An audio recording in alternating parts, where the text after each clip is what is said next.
7th edition of the MVP tag meeting.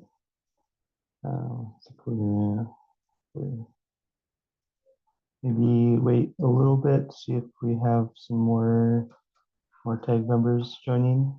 We're getting close. It looks like we're one away from quorum right now, so. Okay.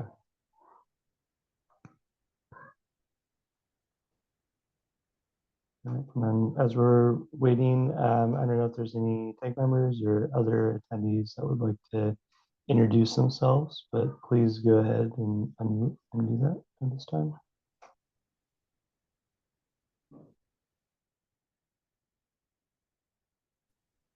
Hi, everyone. This is Laura, and I just wanted to, I'm going to need to jump off the call about 3:45 today, and I reached out to Shailesh to see if he was able to attend. He's the alternate, and he's apparently not able to attend, but anyway, I'm going to need to jump off about 3:45 today, so I just want to let you know. Okay, thanks, Laura, and maybe just let us know as you're stepping out, just in case we're in the middle of something, about to vote or something like that. Will do. Thank you.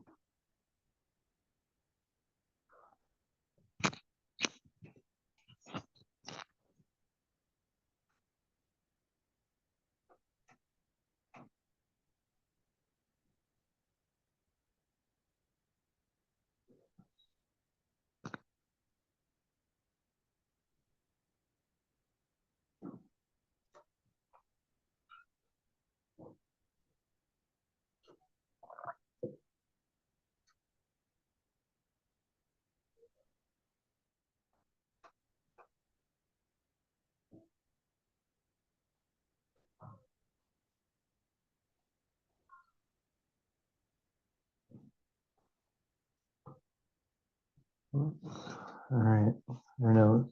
Krista, it seems like we still might need another person. Is that right? Yeah, we're still one person short of quorum.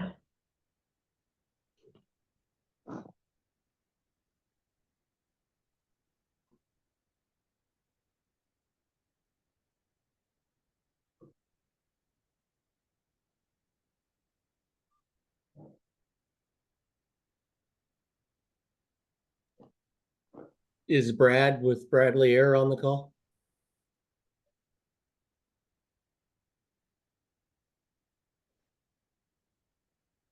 I'm assuming that's who the Brad is.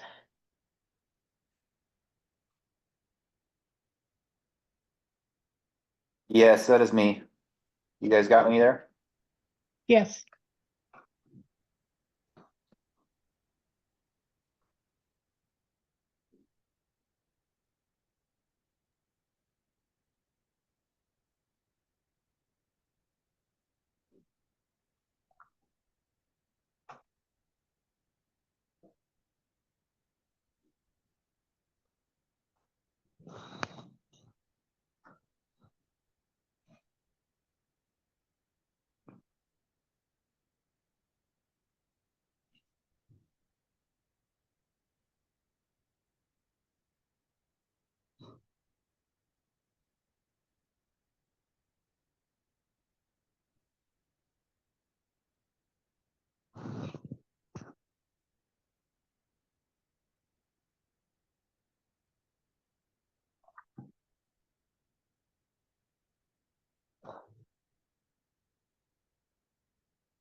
And I see there's an Amanda Cutter on the line. I'm wondering if that's, I'm not sure if that's just an attendee or if that's a tag member with a different user name. Not an appointed tag member, so just an attendee. Okay.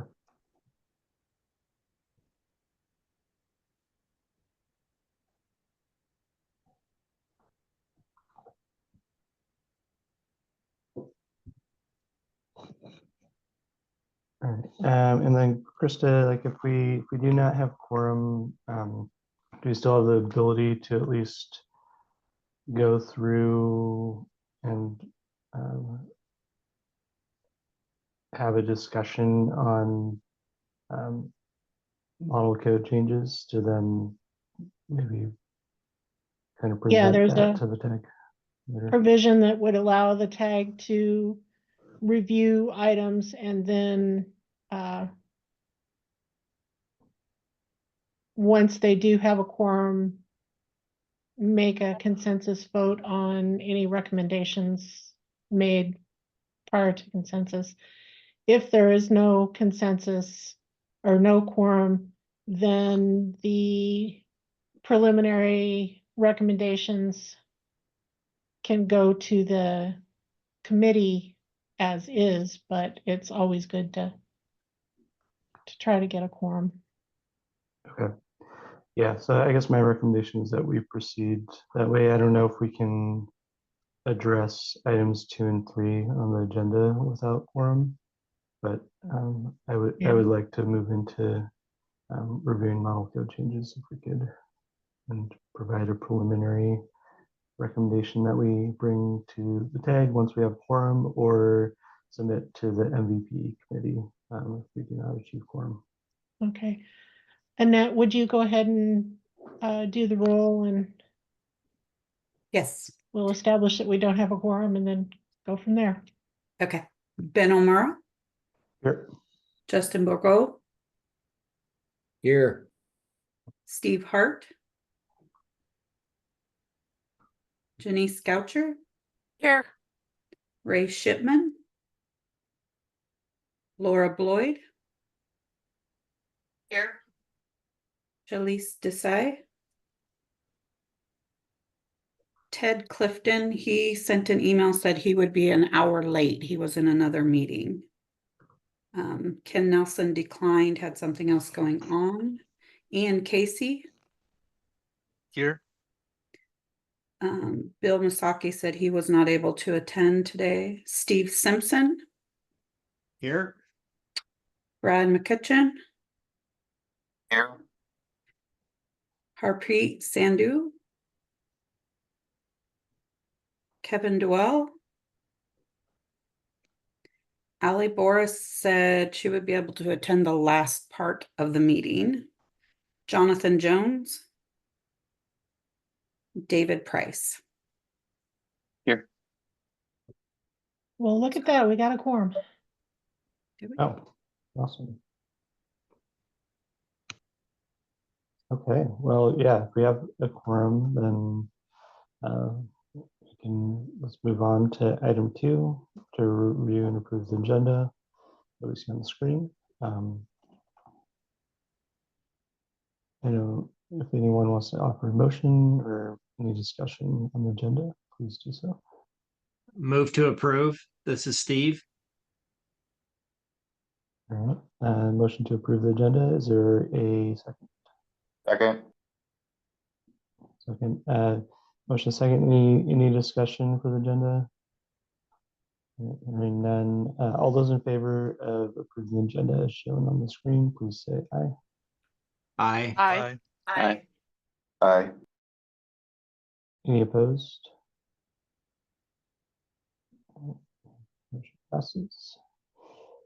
All right, so now we're going to move into item 3.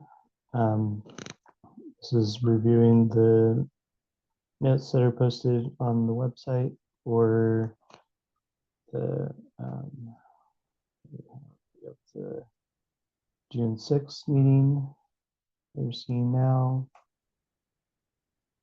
And then there's also the minutes for the June 18th meeting, I believe.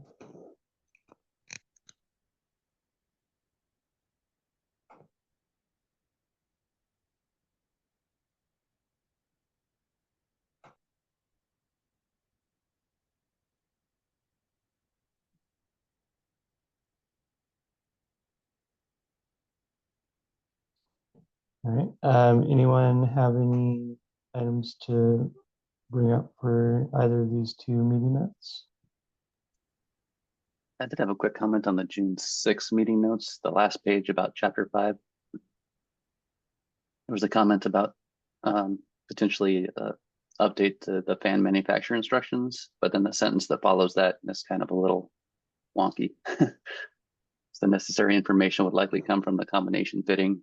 I'm not sure if that really conveys the intent there. I think that was had combination fitting manufacturer. Actually, is that that's my recollection?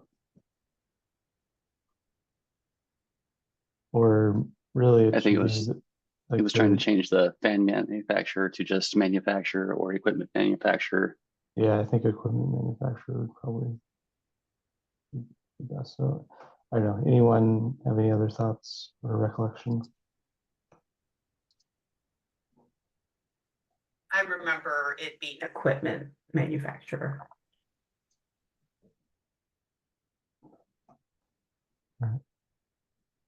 Great. Okay, thank you. All right, any other discussion or someone want to offer a motion to approve the minutes with this slight change?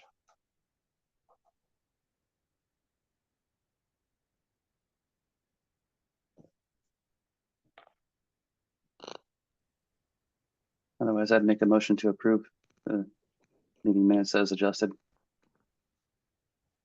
Second. Okay, so motion second to approve the June 8th and June 18th minutes with the small change that you're seeing on screen. All those in favor, please say aye. Aye. Aye. Aye. Any opposed? Alright, passes. Okay, let's get into item 4. And it looks like this is where we left off, 1104.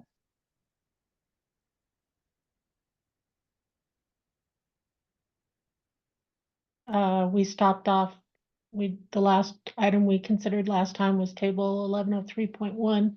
So we're now on to 1104, and there's a general change throughout this chapter to just add the word refrigeration, where previously it just said in the systems that it's now specifying that we're talking specifically about refrigeration systems.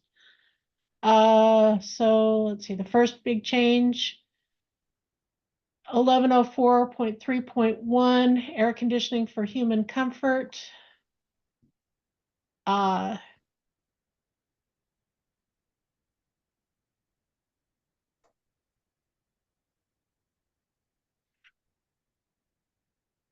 This was just adjusted for consistency with ASHRAE 15, with a couple of exceptions to the use of group A1, A2L refrigerants.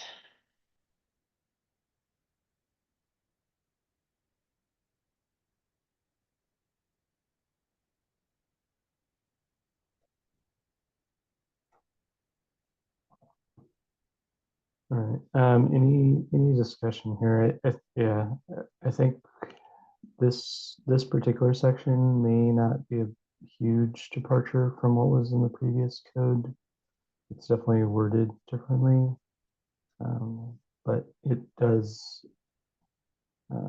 appear to provide some more allowances for other refrigerants, depending on the charge amount.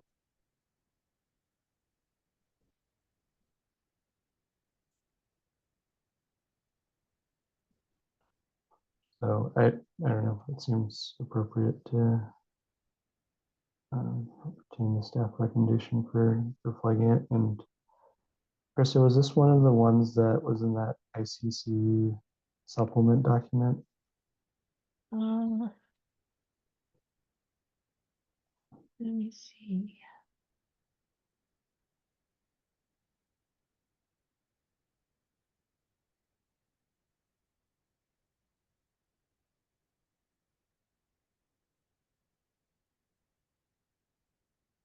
Been a while since I looked at that document.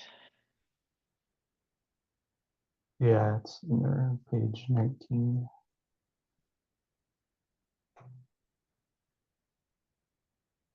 I guess my question would be, would it be, as part of the report, would it be possible to reference or include that as an attachment? Yeah. Assuming that we, I guess, yeah, as a model code change explainer.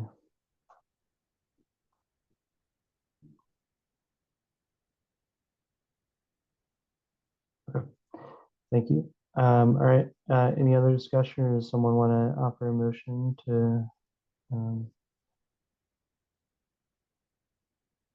recommend adoption of changes? I'll make a motion to adopt the model code updates to section 1104.3.1. I'll second. Okay, motion is second for 1104.3.1. Any discussion for this section? All those in favor? Oh, sorry. I was just going to say, do you want to continue to mark it as a significant change or just put it back to a regular change? That's also a consideration. I guess my thought would be to retain that, but I don't know if any others have any feelings if this rises to the level of significant change, or if it's basically the same as the previous requirement.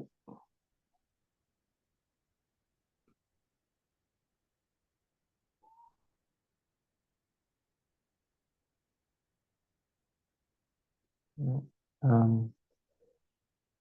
Okay. With that, I guess, yeah, just kind of leaving the recommendation as is. So I guess all those in favor of recommending adoption of section 1101, 1104.3.1 model code changes, please say aye. Aye. Any opposed?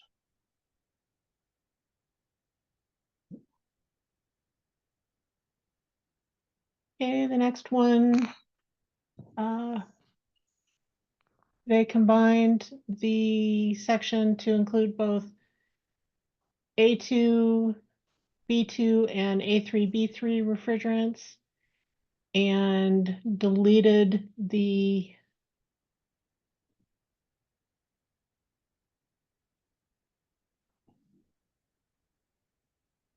previous title of non-industrial occupancies.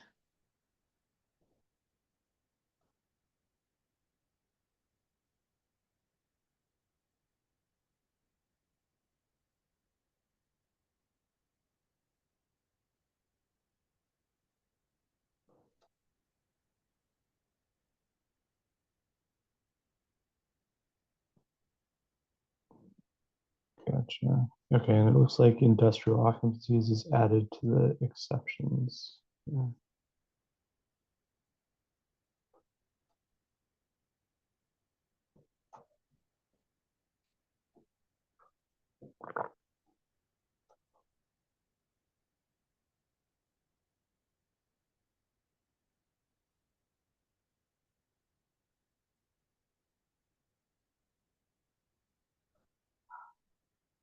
It certainly introduces plenty of new exceptions, similar to the previous section. And this one includes an exception for A3 refrigerants. So I guess I'm curious if anyone on the call has had experience with previous codes limiting or allowing for use of A3 or other flammable refrigerants. This appears like it would create any major changes one way or another.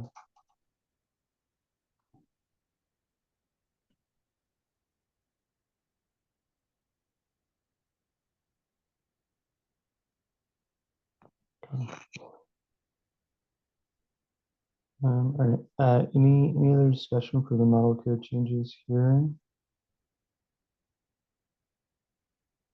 Or if someone wants to offer a motion to recommend adoption.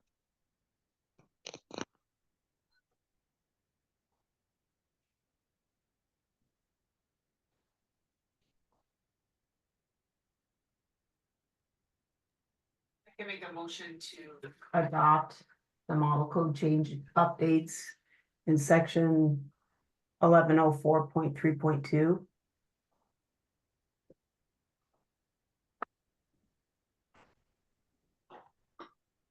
All right, there's a motion, is there a second?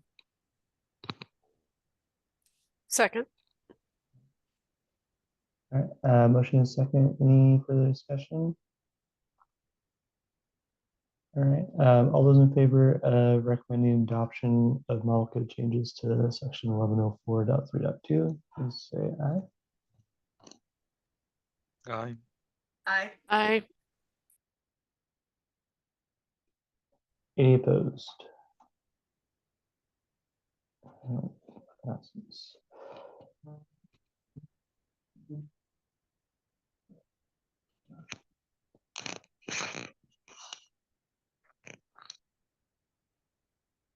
Okay, next one is the deletion of table 1104.3.2.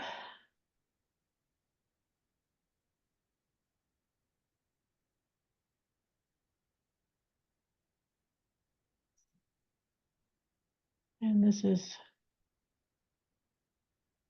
covered by later changes now.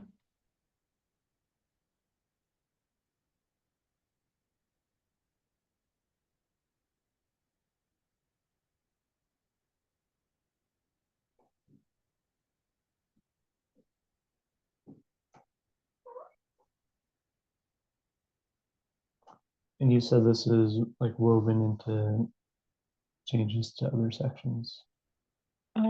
They're just responding in a different way.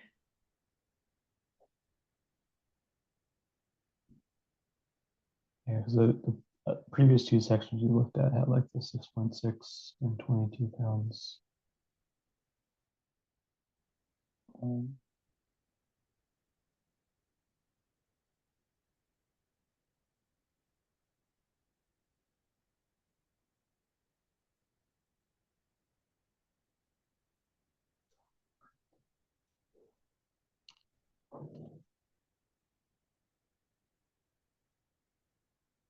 It's kind of covered here. Oh, yes, this as well. The yeah, concentration limit and flammability limit table. Okay, yeah, any discussion for this? Yeah, I mean, it seems like they're really trying to do some changes to align better with ASHRAE 15, so it's always part of that. All right, anyone want to offer a motion to recommend adoption of the table deletion?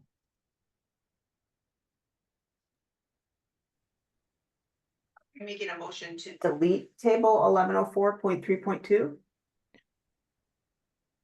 Well, the model code deleted the table. Oh, okay. I'll make a motion to adopt the model code updates in table 1104.3.2.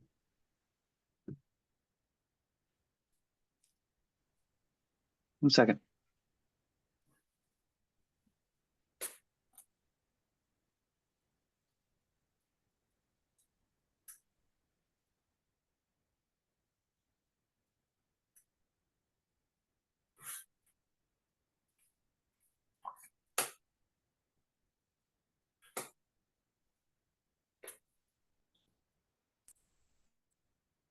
I'm sorry, my headset went out.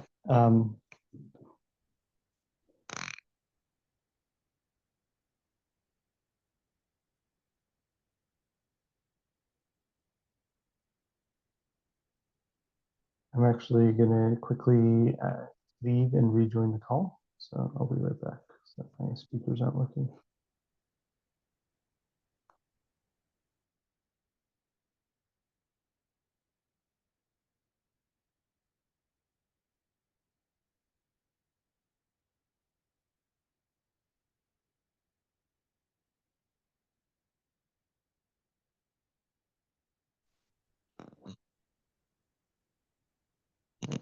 Sorry about that. I am back.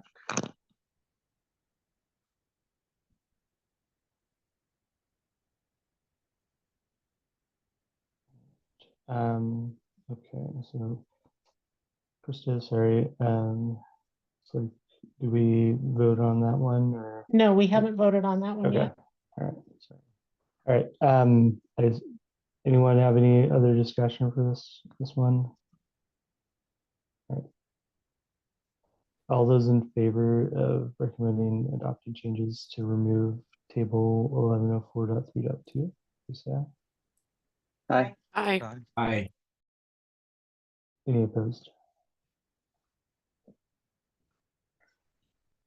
Motion passes. All right, next. We've got 1106.3. Replaces flammable refrigerants with class 2 and 3 refrigerants, and then deletes the exceptions for machinery rooms containing A2L refrigerants.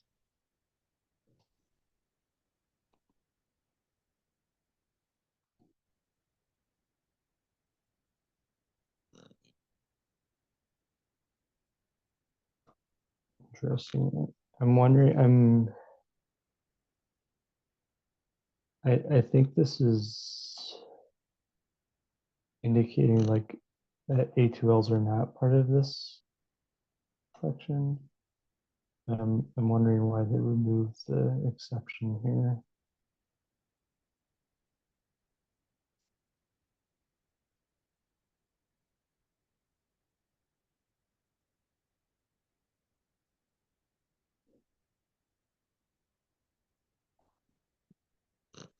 I don't know if anyone would read this as saying that for A2L refrigerants, it would require the machinery room to be a class 1 to 2 space, or if A2Ls would still be exempted from this.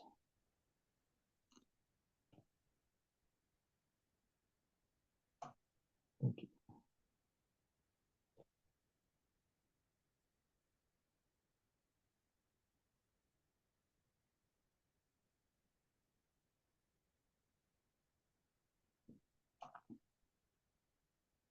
Okay, so this is saying the intent is that A2Ls are not part of this grouping of refrigerants.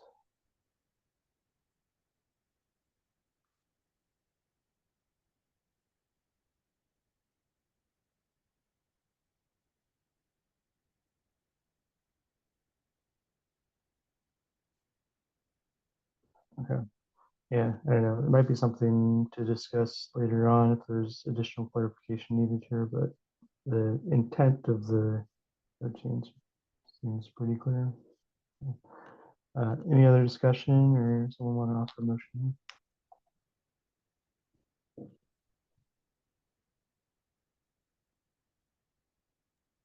Make a motion to adopt the model code updates in section 1106.3. Is there a second?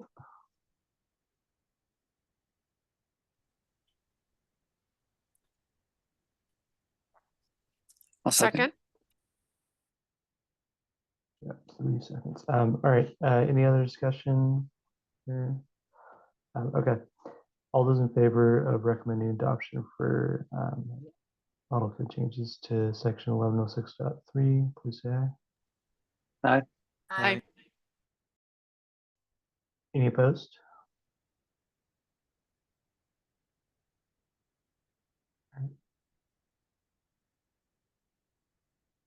And next is 1104.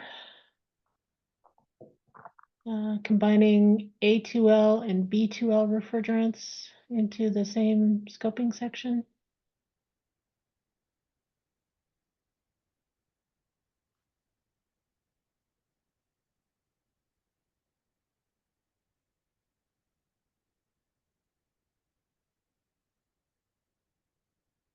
So it no longer has any specific requirements and just refers you to later requirements.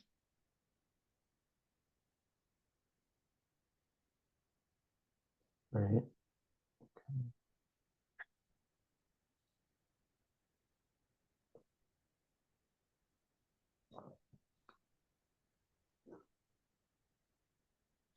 You want to just go through all of the subsections of 1106.4 and then include them all in one motion?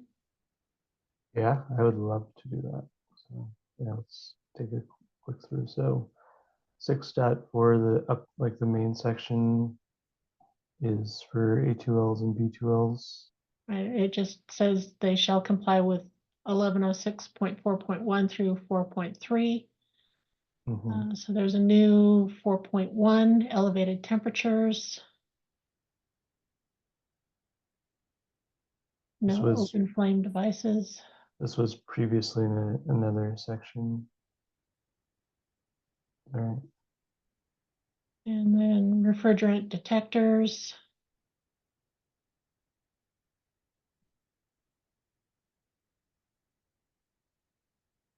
And table for detector activation.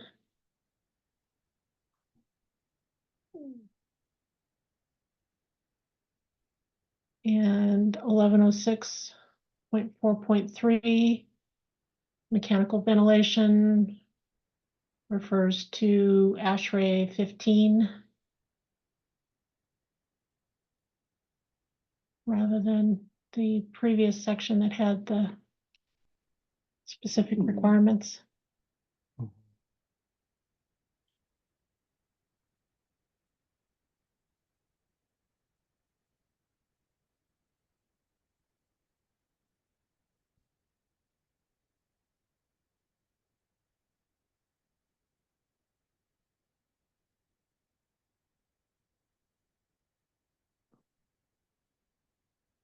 All right.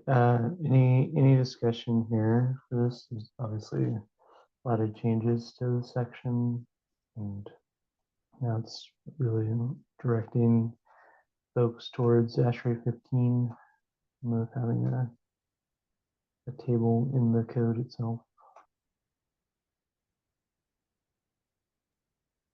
I don't see any real issues with this, and I can make a motion to adopt the model code changes and the updates in section 1106.4.1 through, is it 4.3? Yeah, 4.3. Yes. Yeah, is that including the top section 1106.4? Or Yeah, including 1106.4. thank you. All right, thank you. Is there a second?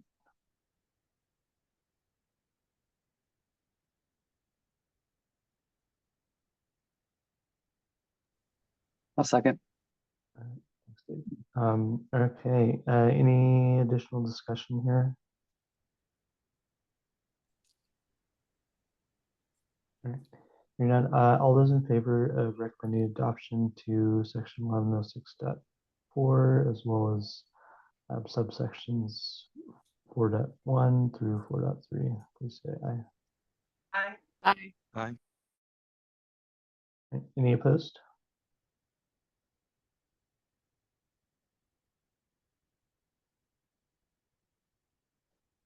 Okay, now we're on to 1107.1 piping, and it just simplified it immensely by saying shall conform to the requirements of this section. Doesn't refer to any refrigerant type at all. And then in the associated tables, there were a couple of new standards added for steel piping and copper alloy.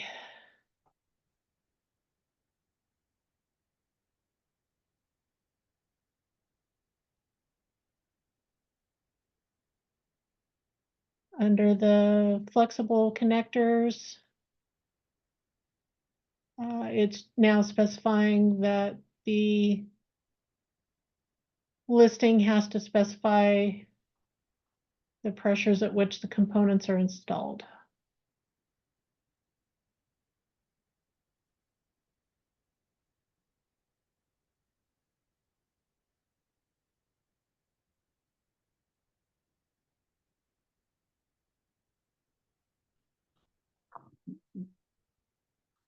I agree, and that's it for 1107. Right. All right. Any thoughts here in the group?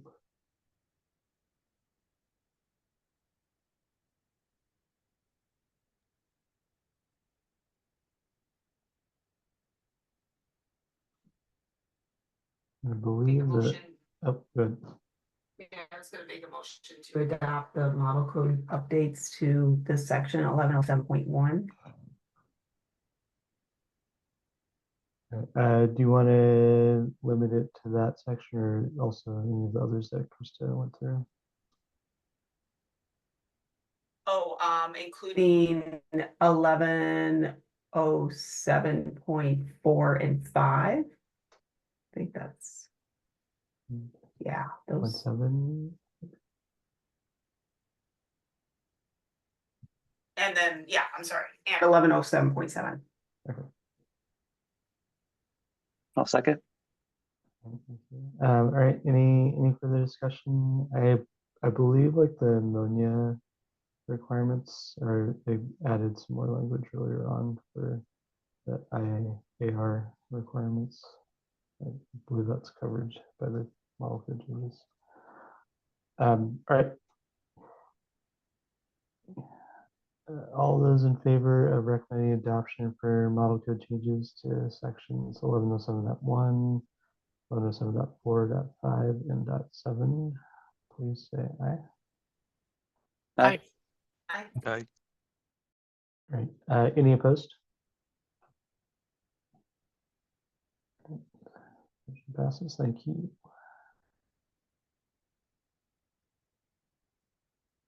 Okay. In 1108.5,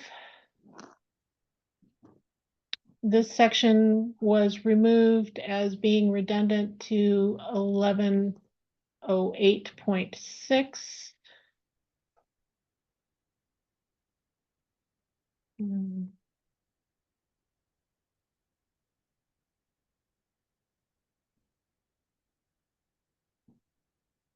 This is just the new language. It doesn't show the old language. But So this is copper the versus copper alloy. gotcha. Can you go back to that section? Sorry.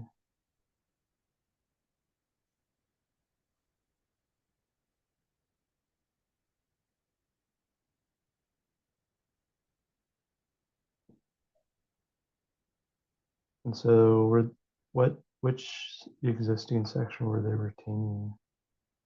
There was one that was brass and copper alloy, but then in the next one it says joints between copper or copper alloy pipe, so it was redundant Okay.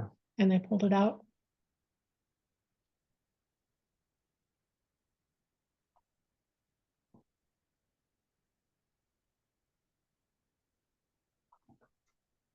All right. Okay. Thank you. Any other discussion here? Anyone see an issue with that?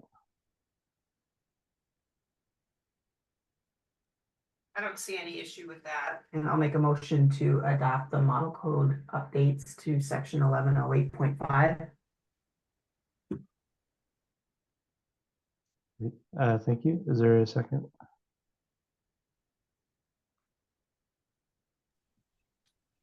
Second. All right. Motion is second to recommend adoption of model code change to remove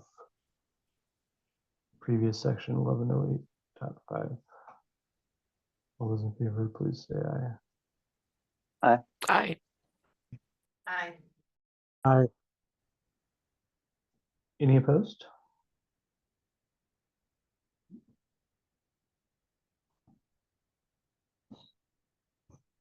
Okay, 1109.2.2, refrigerant pipe enclosure. There's a specific exception now for piping outside the building. And the new requirements are consistent with ASHRAE 15.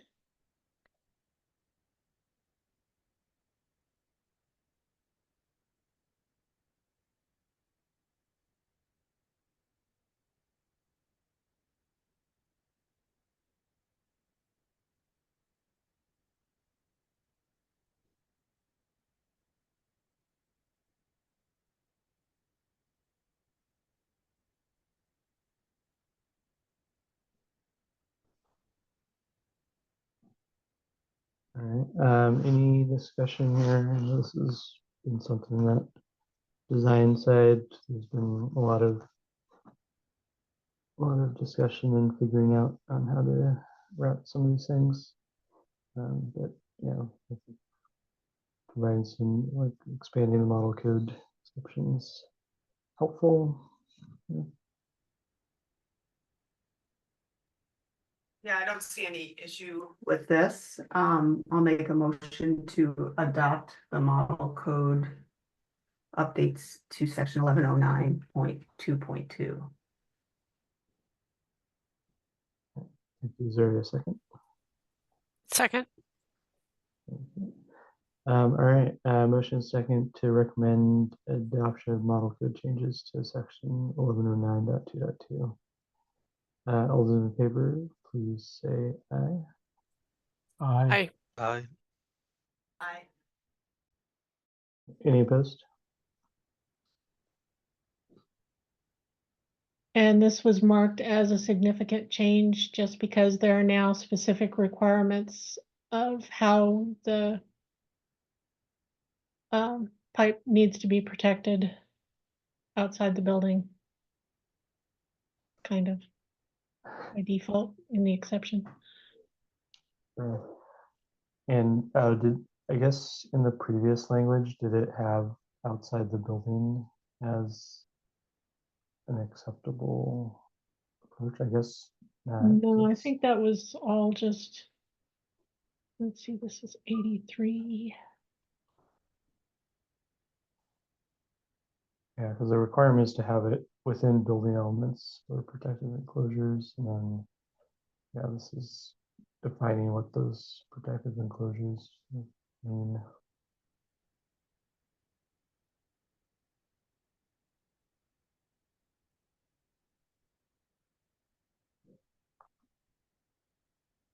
Okay, I thought it was 83.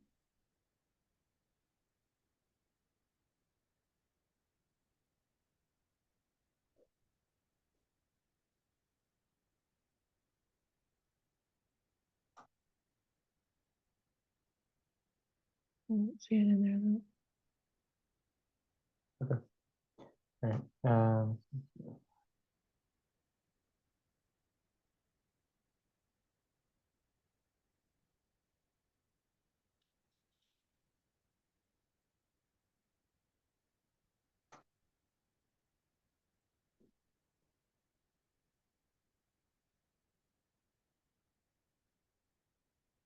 Okay, next 1109.2.3 prohibited locations. Previously, it was just within an interior exit stairway, and now it's specifying that it's exposed within an interior exit stairway.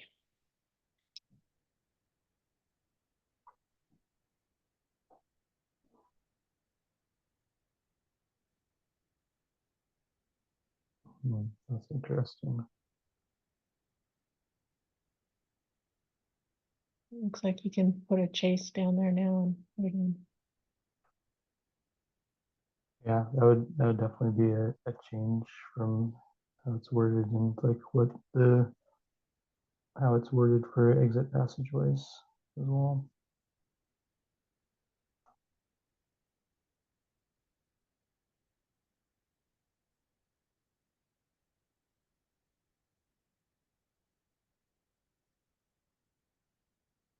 Right. Anyone have any thoughts here? I don't know, this might be something that might need a little bit more review and see if it aligns with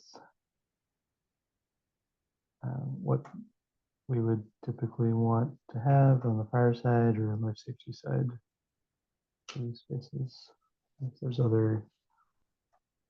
any other supporting kids that need adjustment. I've always, any refrigerant piping, if it does route through, an interior exit stairway, you know, if it's boxed out and the rating goes around it, I've seen that, you know, my understanding is that is allowed, so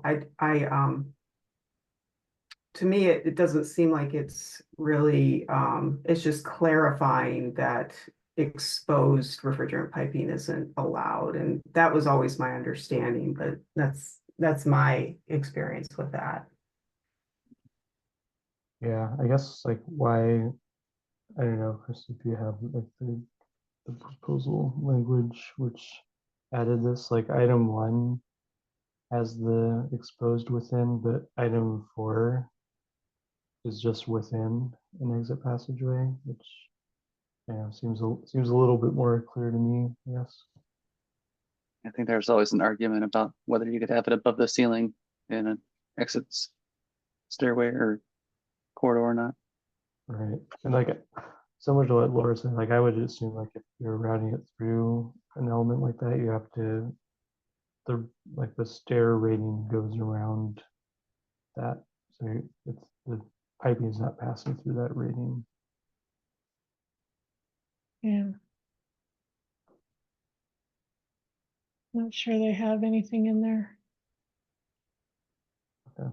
Oh yeah, this could be something that we look into further, but we can definitely move to recommend adoption now and see if we can maybe add a note there. Feel similar.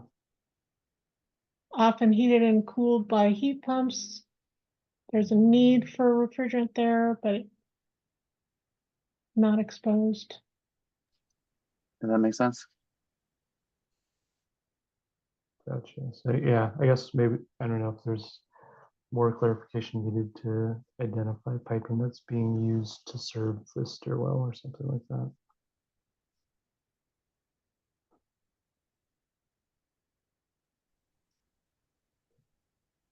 I can make a motion to adopt the changes in section 1109.3 or 1109.2.3. Thank you. Is there a second? I'll second. Okay. Any further discussion? All right. All those in favor of recommending adoption to section 1109.2.3 with model code changes, please say aye. Aye. Aye. Aye. Any opposed?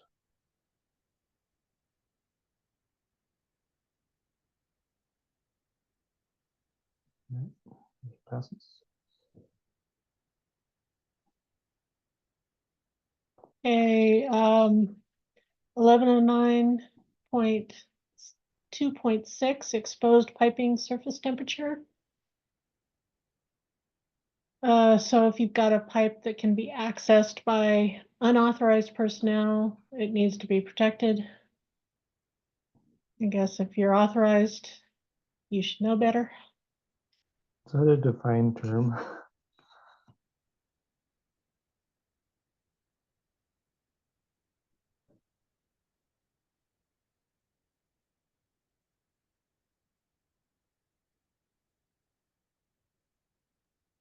Make a motion to adopt the model code changes in section 1109.2.6.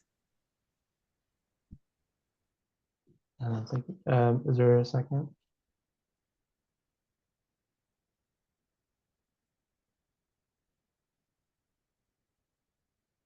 No second.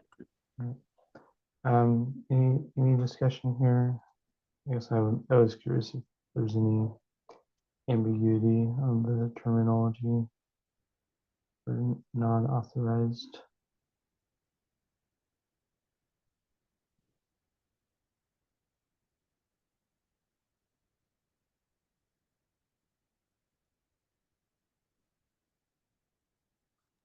It is kind of an interesting term.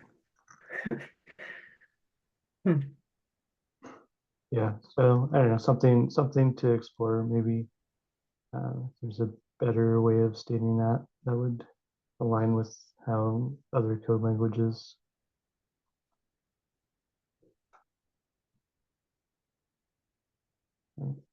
Okay. All those in favor of recommending adoption of, are you gonna, okay, I will pause to see if there's some more information from SBCC. Non-authorized personnel.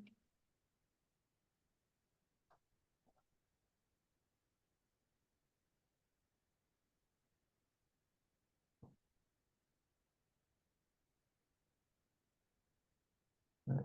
Mm.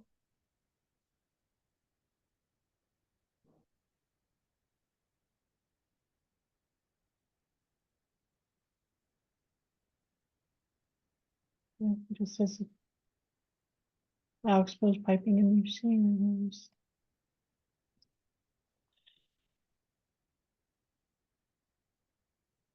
I wonder how you get authorized for refrigerant piping.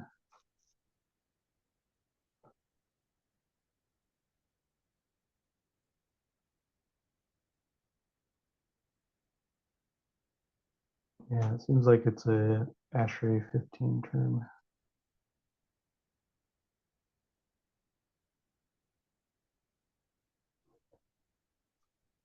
All right, okay, so motion on the table. All those in favor of recommending adoption for model code changes to section 1109.2.6, please say aye. Hi. Aye. Aye. Any opposed?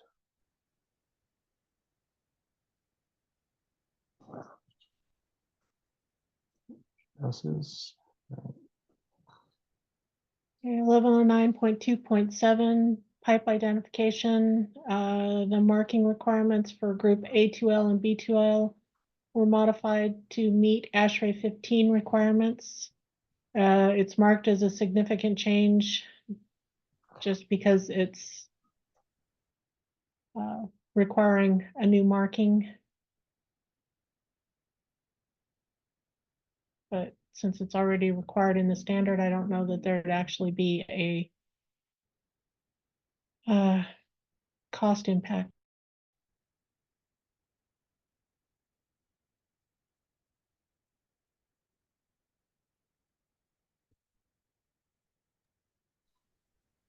All right, any discussion here?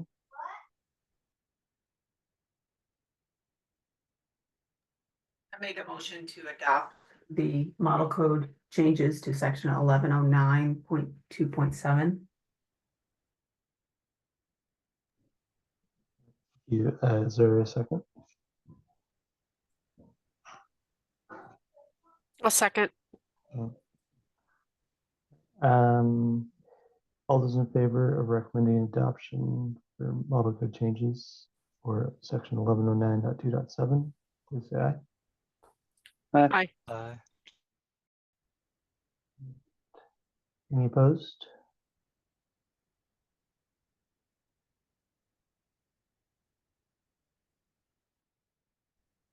Okay, 1109.3. Combining A2L, A2, A3, B2L, B2, and B3 into one scoping section, consistent with ASHRAE 15. And yeah, maybe let's look at the subsections together. 'Cause Okay. it looks like it's pointing at 1109.3.1 and 3.2. Got 1109.3.1, protection against physical damage, just for consistency with the requirements throughout the mechanical code, same term. It did remove the thickness of the shield plates, put that into a separate subsection in 1109.3.1.1. 1109.3.2, shaft ventilation, added refrigerant pipe shafts with one or more systems using any A2, A3, B2, or B3 refrigerant shall be continuously mechanically ventilated.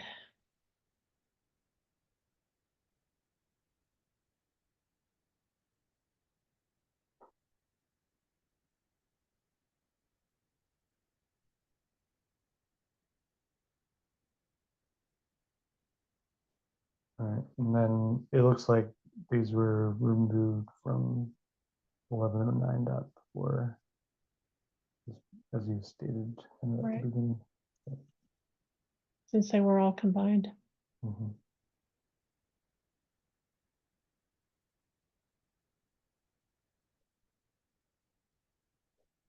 All right, any discussion for these changes?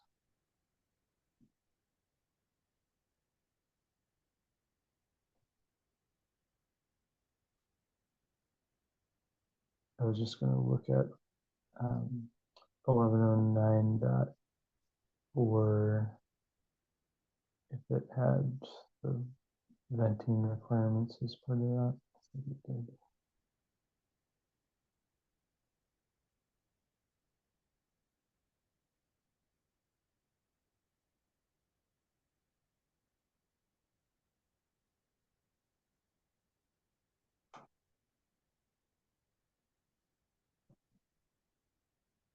Yeah, so I guess I'm not sure if like the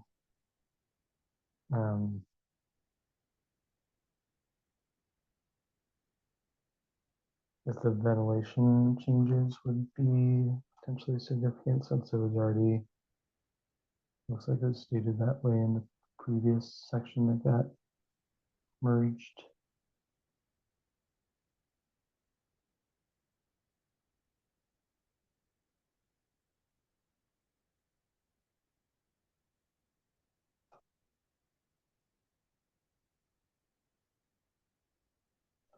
But, no, I guess that would be my only comment.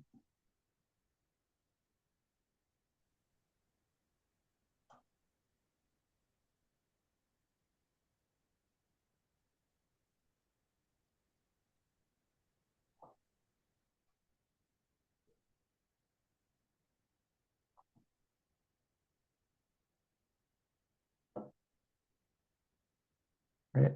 Any other discussion for the section, these sections? I don't know if someone wants to offer a motion. Yes.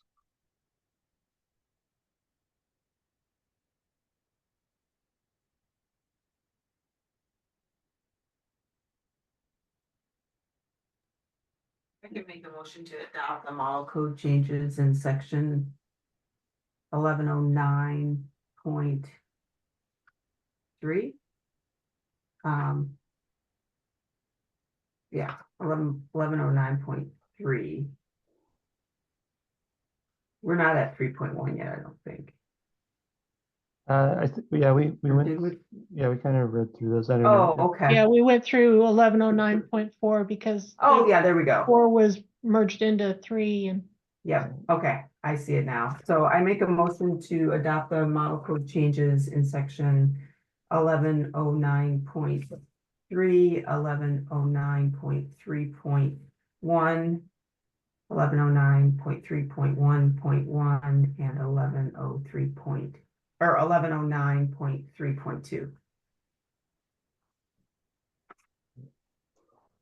Thanks. And would you like to include the deletion that was part of the model code change as these got merged for 1109.4. Is that in section 1109.4.2? Let's see. 1109.4, 1109.4.1 and 1109.4.2. Yeah. Can add that, so. Adopt the model code changes in 1109.4.1 and 1109.4.2. Thank you. Is there a second? Yeah. Second. All right. Any additional discussion? All those in favor of recommending adoption of model code changes to section 1109.3, including subsections 1109.3.1 through 3.2, as well as deletion of section 1109.4 and subsections. Please say aye. Aye. Aye. Any opposed?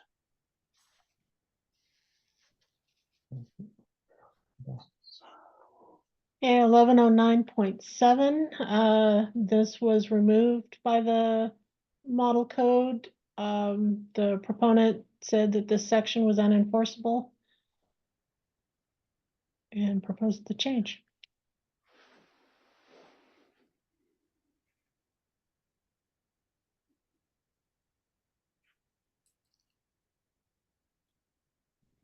That's interesting. Yeah, that's an interesting background on why that was removed.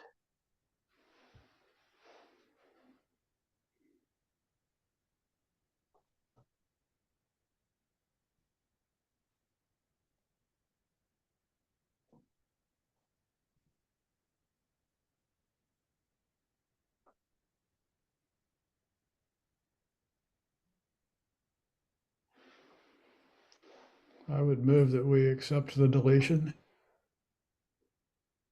Second the motion. All right, motion is second. Any discussion? I guess the energy code will still require installation. So,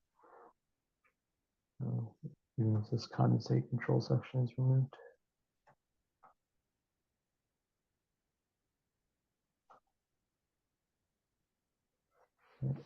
Any other discussion here? All right, all those in favor of recommending model code acceptance of model code deletion to section 1109.7 for condensate control, please say aye. Aye. Aye. Aye. Any opposed?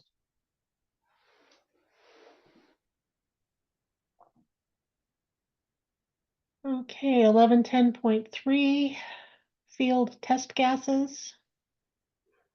And it now allows pre-mixed nitrogen with a tracer gas, hydrogen, or helium to be used as a testing agent.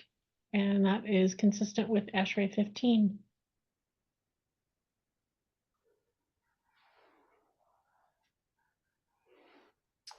I move we recommend acceptance of the change to 1110.3.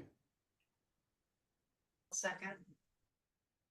All right, motion is second. Any discussion here? Definitely not my area of expertise, but I don't know if anyone has any thoughts here, but seems in line with other changes with ASHRAE 15.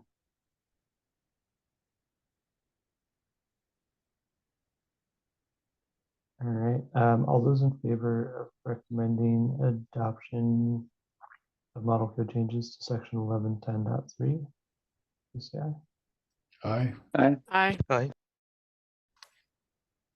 Any opposed? Passes. Okay, and then 11 1110.3.1 is just a breakout of a previous sentence within the old field gas or field test gases section that specifies what you cannot use as a test gas.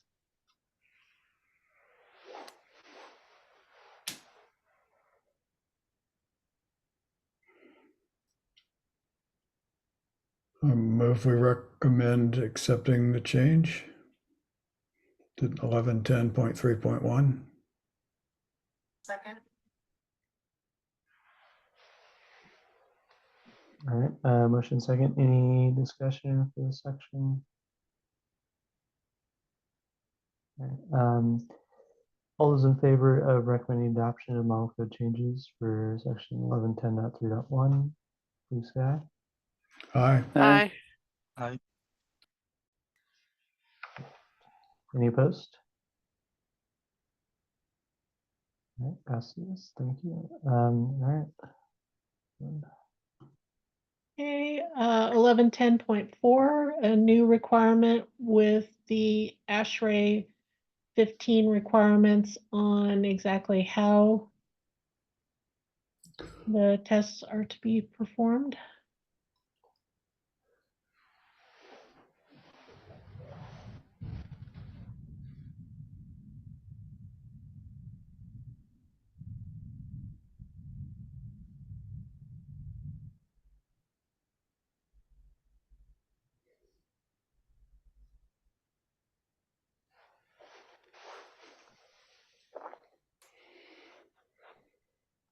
Any discussion here?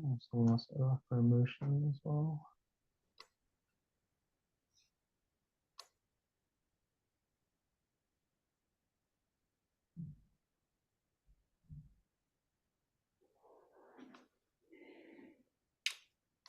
I move we accept the change to 1110.4. Second. All right, thank you. All right. Any further discussion? All right.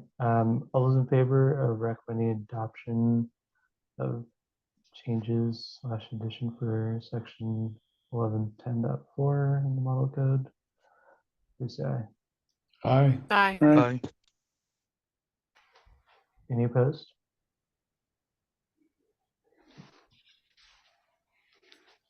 I'm not sure why I included test apparatus in the list. The only change is it moved from 1110.45. Everything Okay. else remains the same as 2021. Yeah, I would consider that editorial adjustment.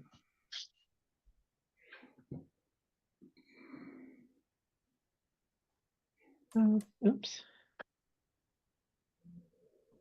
1110.6. Pipe system strength test. This whole section was rewritten for consistency with ASHRAE 15.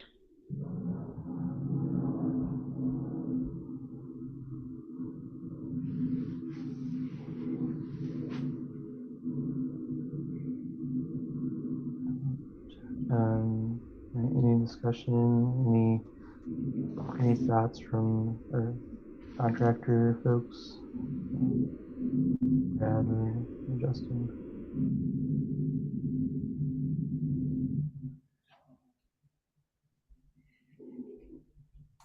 I move we recommend acceptance of this change to 11.10.6.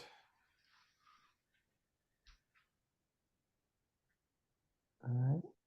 Second. Second. Thank you. All right. Any additional discussion?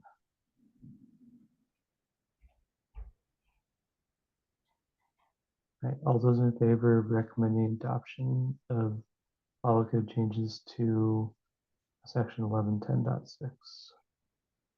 Aye. Aye. Aye. Any opposed? Passes. Okay, 1110.5.1, 5.2, 6, and 7 were all removed. Joints in refrigerants containing parts in air ducts, limited charge systems, booster compressors, centrifugal non-positive displacement compressors.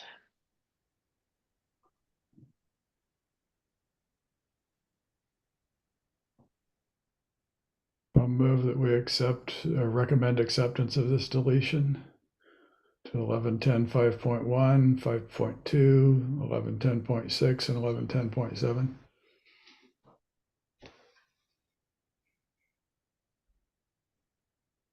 Thank you. Is there a second? Second.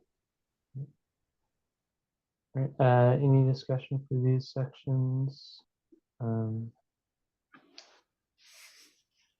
Again, based on ASHRAE 15 basis.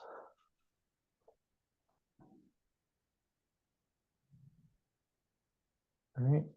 All those in favor of recommending deletion in line with model code changes for sections 1110.5.1, 1110.5.2, 1110.6, and 1110.7, please say aye. Aye. Aye. Aye. And this is accepting the deletion rather than changes. Yeah, so It's still a change, but Yeah. change Trying to keep the the model language. code for deleting these sections. All right. Any opposed? Okay, it passes. All right. and then Editorial for this one. I think it also had the term refrigeration added, which is Oh, why I said substantive change. And that brings us into chapter 12. all right.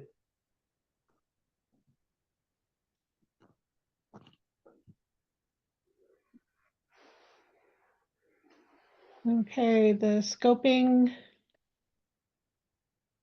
was expanded to include radiant heating, radiant cooling, snow and ice melting. They were subsections within this chapter, but they weren't within the scoping section. And then specifying ground source heat pump loop systems. I move that we recommend acceptance of the change to 12.1, or excuse me, 12.01.1 scope.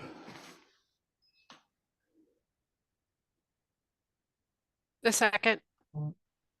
Motion and second. Krista, looking at the 2021 language, I think ground source was still in there. It was just like the and got moved. But I don't think ground would be a change here. Is that correct? Oops.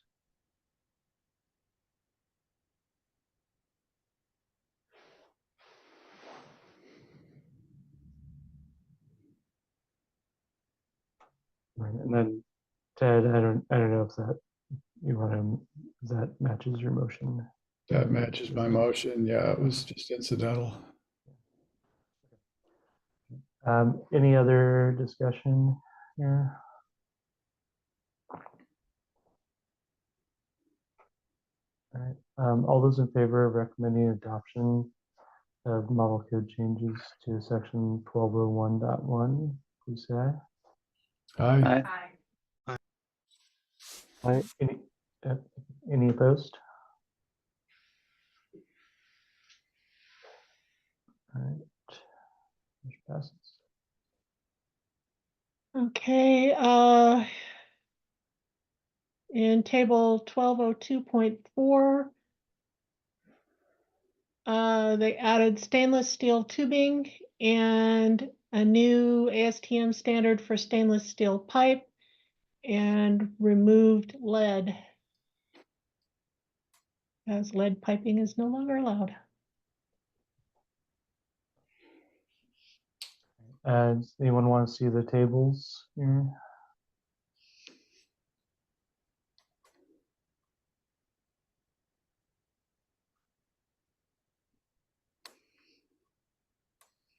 I'll move that we accept the change to 1202.4 in the tables. All right. Is there a second? Second. All right. Motion second. Any discussion?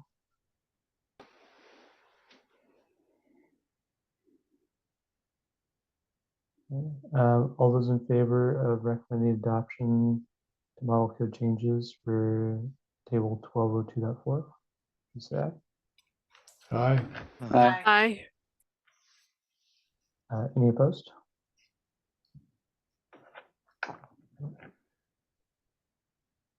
And then on the fittings table, they added stainless steel and then added new standards for copper, PERT, PEX, and steel.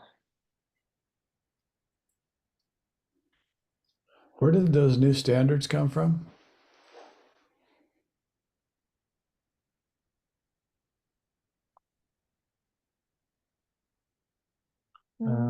Want to look at the table? I think they're all new ASTM standards, or not new, but they're newly referenced.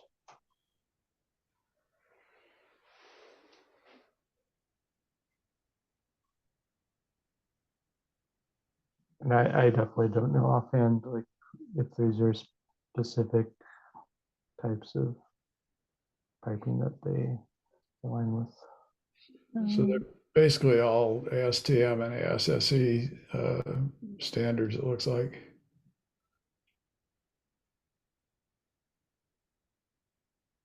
Probably just updates. Yeah, and then just removed one of the ASTM standards. Mhm.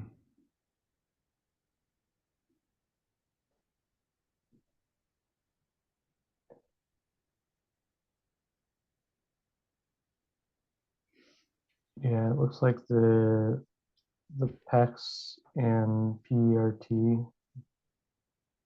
ASTMs are for like press fittings, for example.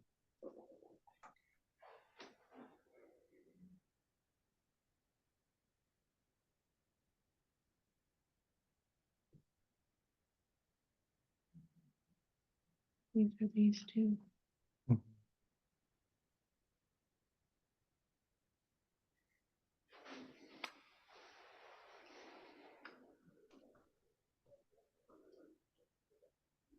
I'll make a motion that we recommend acceptance of the change to table 1202.5.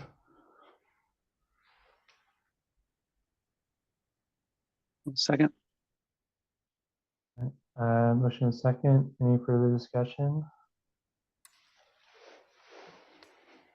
All right.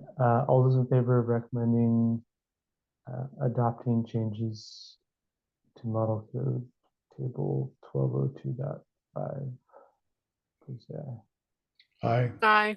Aye. Aye. Any opposed?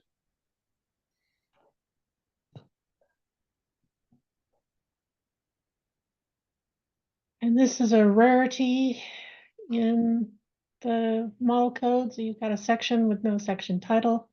I'm assuming that's going to be in an errata later. Joint preparation and installation. And they're now allowing yellow or green solvent cement. It's marked as a significant change just because it's allowing a new material that was previously not allowed. Is that, I mean, I don't know, looking at the version on the ICC website, it does have a title. Solvent cemented joints.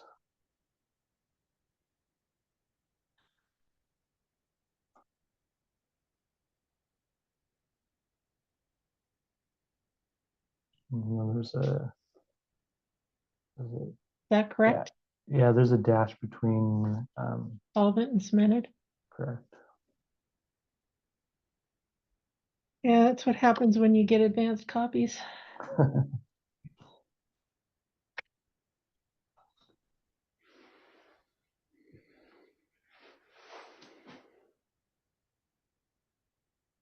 Right, and then I guess you had marked this as a significant change because of the addition of green to the color.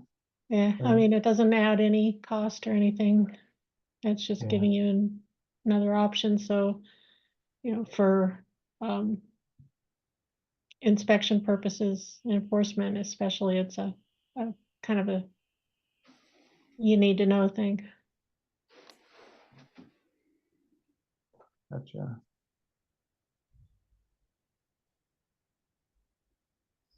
Any other discussion here?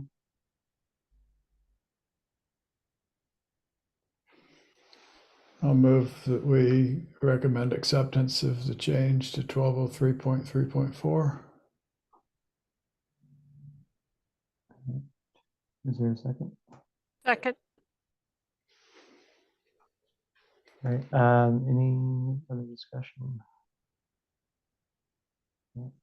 All those in favor of recommending adopting model code changes to section 1203.3.4, please say aye. Aye. Aye. Any opposed?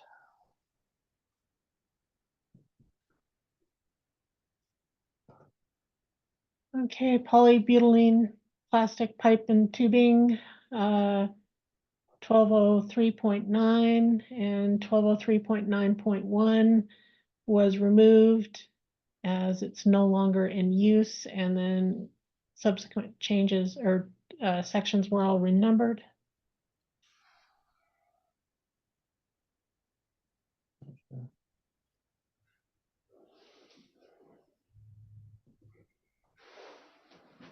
I'll move that we accept the change to 1203.9/1. Well, anyway, all the numbers that are in that section there.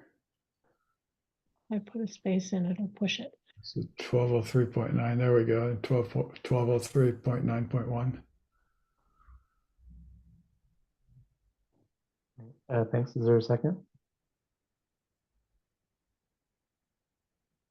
Second.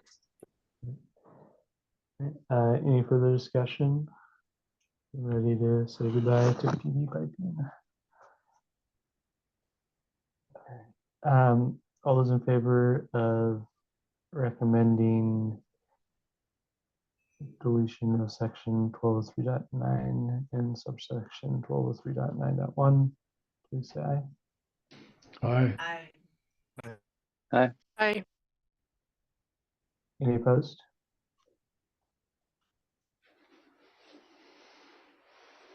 Okay, 1203.13 and 1203.14 adds allowances for stainless steel to be used in hydronic piping systems.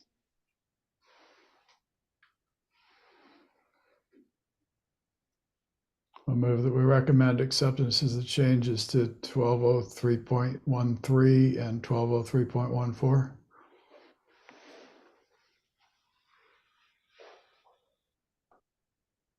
Thank you. Is there a second?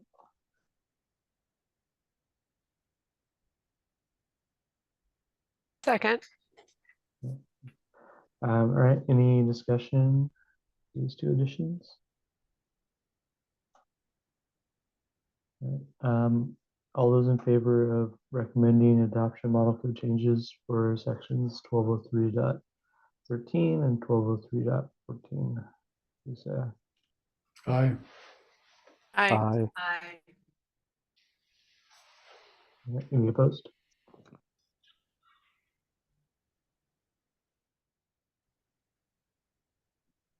Okay, 1205.1 requires that you provide access to any shutoff valves.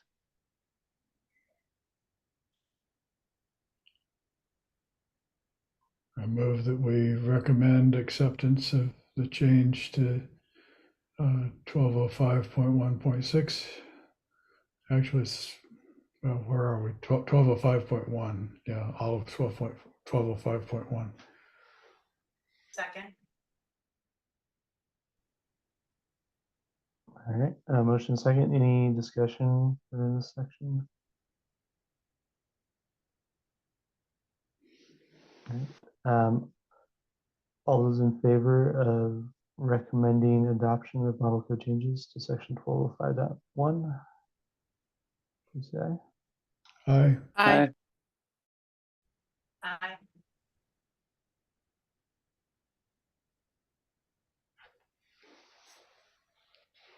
And sorry, I guess going back to that, I guess anyone have any thoughts on whether this would be a one to mark as being significant? As it's looks like it's adding in the requirement for access to be provided.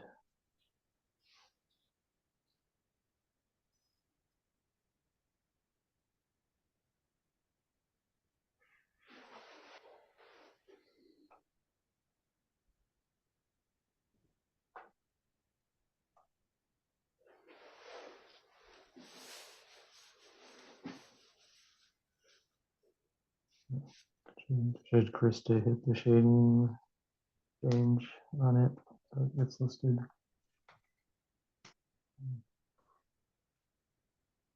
I guess that would be my suggestion. But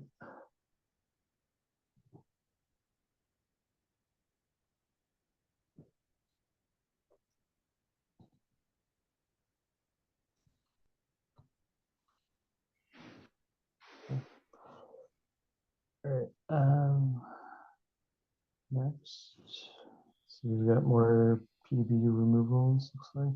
Yeah, so 1209.1, 1209.3.3, removing more polybutylene specifications. I'll move that we recommend acceptance of the changes to 1209.1 and 1209.3.3. Second. All right, any discussion, please?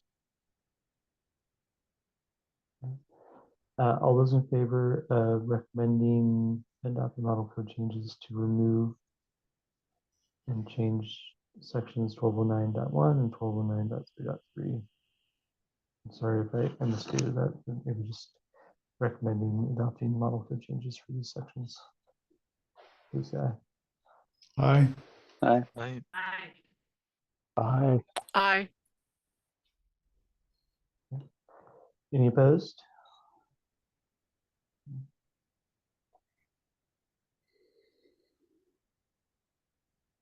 Okay, here's the big one for this chapter.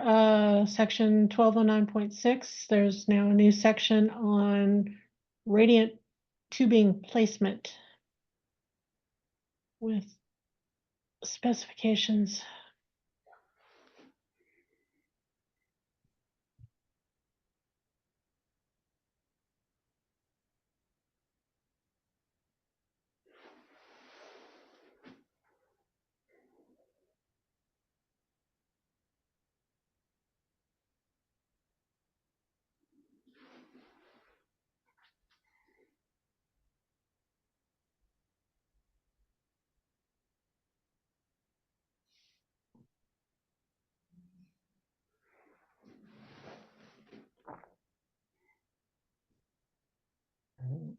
So this is specifying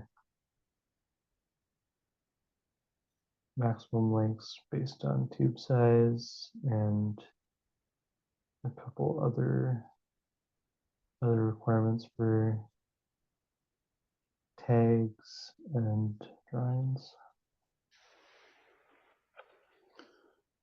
I will move we recommend adoption of 1209.6 and 1209.6.1 and table 1209.6.1 and 1209.6.2 and 1209.6.3.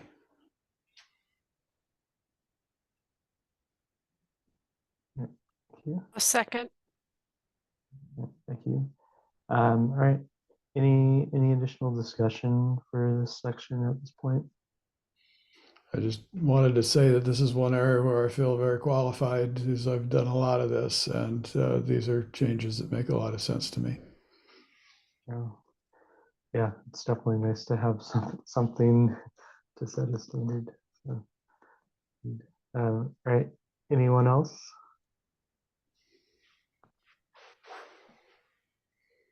All right. All those in favor of recommending adoption of model code changes to section 1209.6, including subsections you see here, please say aye. Aye. Aye. Aye. Any opposed?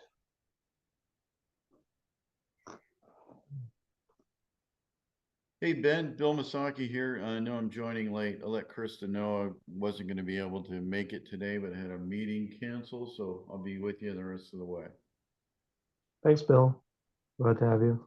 And I saw we had a couple other folks and tag members join on after we started as well. So yeah, definitely happy to have everyone here. And we were able to get quorum before we started. So but yeah, please let us know if there's any questions on what we may have touched on previously. Okay, 1209.7. Similar new section on how to do snow and ice melt tubing.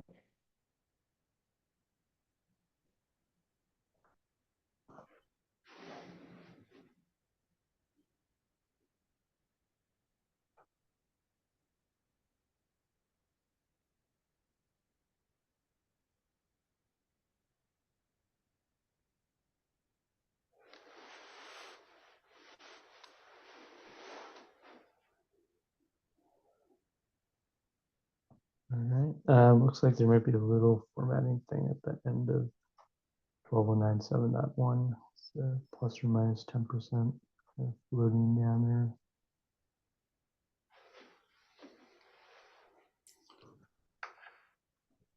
I'll move that we accept the change or recommend accepting the change to 1209.7, 1209.7.1, and the table 1209.7.1 and 1209.7.2.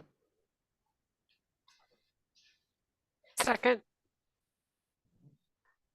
Any additional discussion for this section?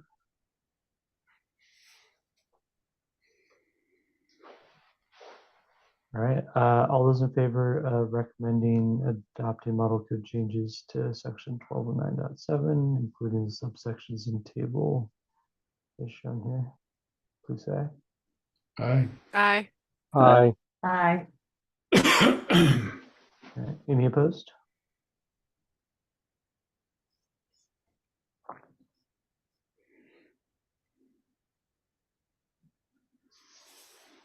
Okay, for tables 1210.4, 1210.5, under the ground source loop pipe, new standards for PEX and PERT.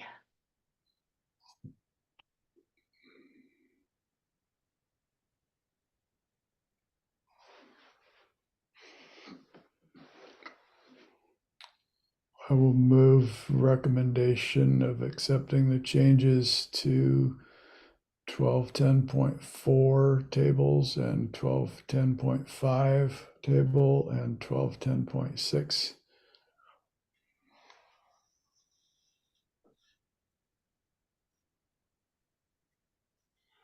Second.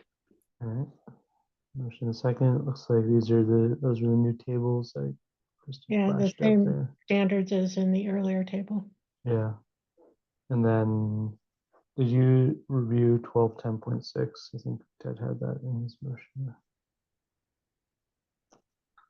Looks like he had indicated that as the editorial change.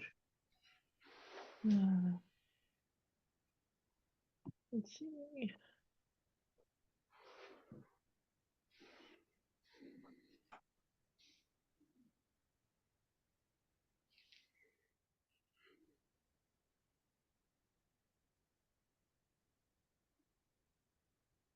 Yeah. Shall be of an approved type for buried applications. So these were the only changes here. All right, any discussion, any modifications to the motions? Motion. All right, hearing none, all those in favor of recommending adoption of model code changes to table 1210.4, table 1210.5, and section 1210.6, please say aye. Aye. Aye. Aye. All right, any opposed? Okay. All right, wow. And then we have a listing of all the updated standards.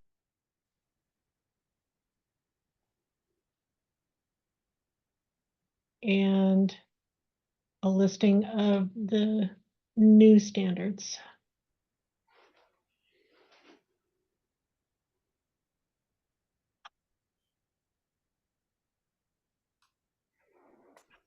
And Krista, this includes changes to the year/edition.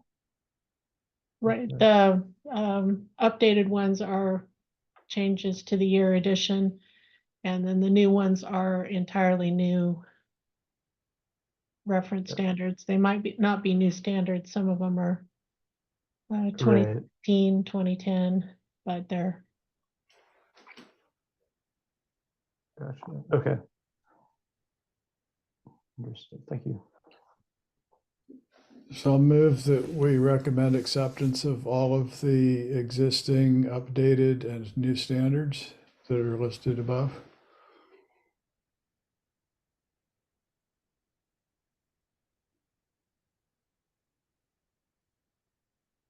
Second. Yeah, motion in a second. All right. Any discussion for any of these that are listed? And there's obviously more review if there's any issues or inconsistencies, but yeah, makes sense. All those in favor of recommending model code changes for referenced and newly referenced or reference standard changes as well as newly referenced standards, please say aye. Aye. Aye. Any opposed?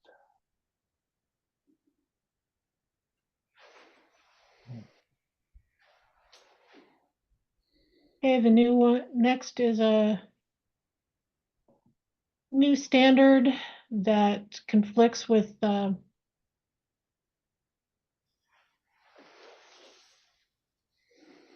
our current requirements in chapter 6.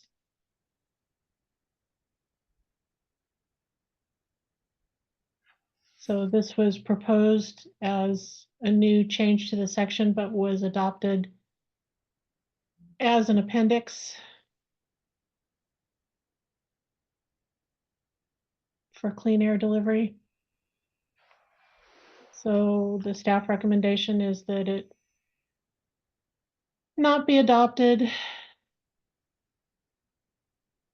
since it conflicts with our adopted requirements in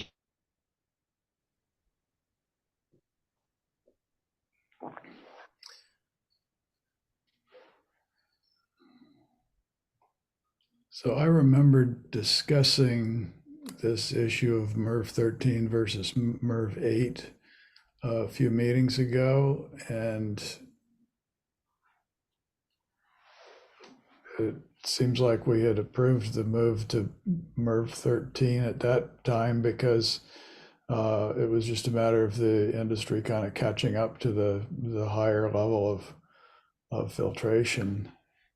Yeah, and maybe Krista, you can, so this was an existing 2021 Washington State amendment that had that. right, and ours is actually a little bit more detailed in the requirements, where they're required, where alternates are allowed. Mhm. This is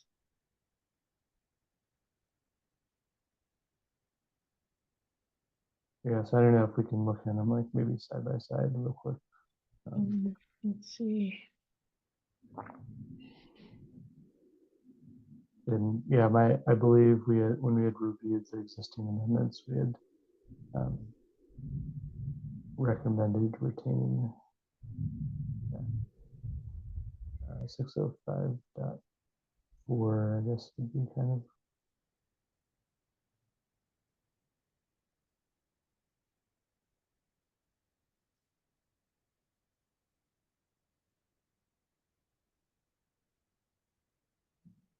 Uh,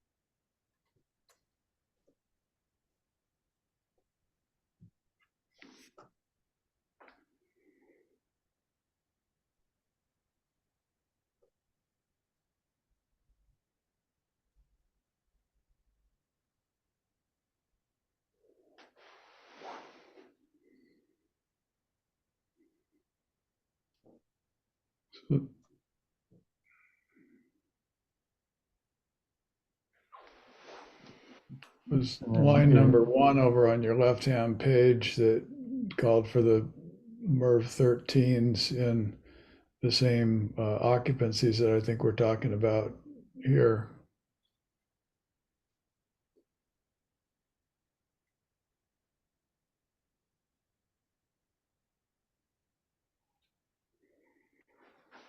Correct, and I think the state amendment has a couple more occupancies included. And then, as Krista mentioned, it has some more detailed instructions for different system types and where there might be some exceptions.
Yeah, and typically we don't adopt most appendices for statewide enforcement. We do occasionally, but since we've already got this within the body of the code,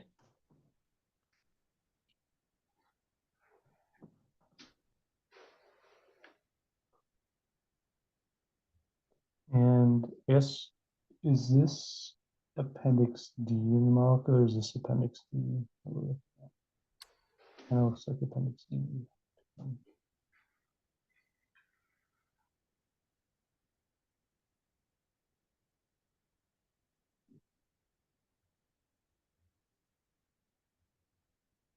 Okay, yeah, that's what I would, yeah, D here, D101. I was thinking was the model code Appendix D.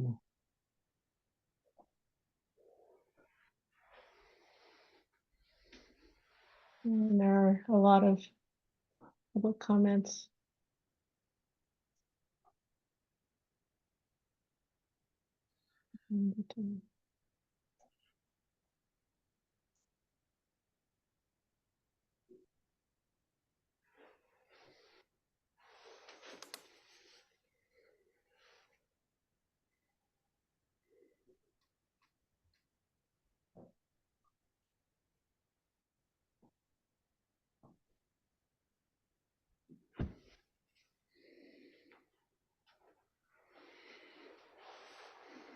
Yeah, so I guess as we're kind of looking at this, anyone have any thoughts on if like if there's any like we already are recommending retaining the state amendment on the left. I don't know if anyone has any thoughts on if there's value in retaining the model code appendice um, or like we should move towards the staff recommendation to recommending not adopting that appendice. So to be clear, we're already recommending approval of these levels of filtration in the body of the code. So we don't need the reference in the appendix, is that correct? Correct. Mhm. Thank you. I will recommend. That seems fine to me. I don't have any issues with striking this, or not adopting this appendix, since it's in the body of the code. So I will move that we recommend not to adopt the conflicts, if that's the way you want to word it, but yeah. I think for other model code appendices, Chris, we've just Yeah, I don't Just- think we're there are just not any in the adopting. mechanical code we adopt. There's a couple in the IRC, a few in the IBC.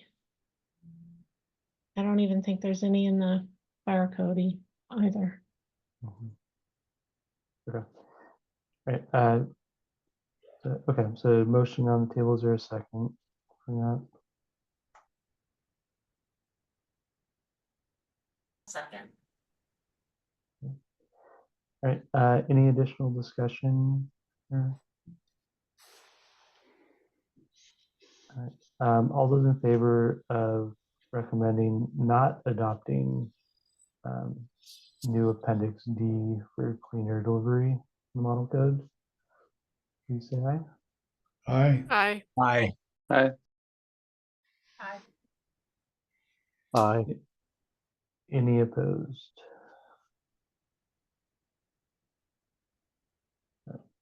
And then off of the same proposal, they broke it into actually two appendices. So they've got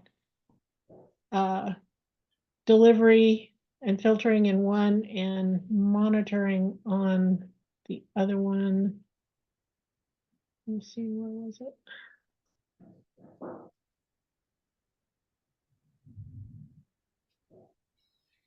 And like you said in the comments here, even if we don't adopt it at a state level, individual jurisdictions could adopt the model code appendix language. Correct. And that's typically how appendices are done, that it's up to a jurisdiction to adopt.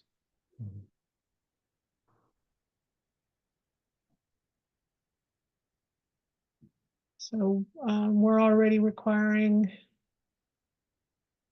demand control ventilation through the energy code.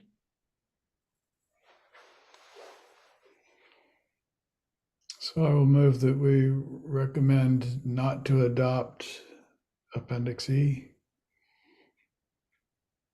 I'll second the motion. Motion is second. Any discussion on this one? It just makes sense to leave it all in the energy code where it currently exists now.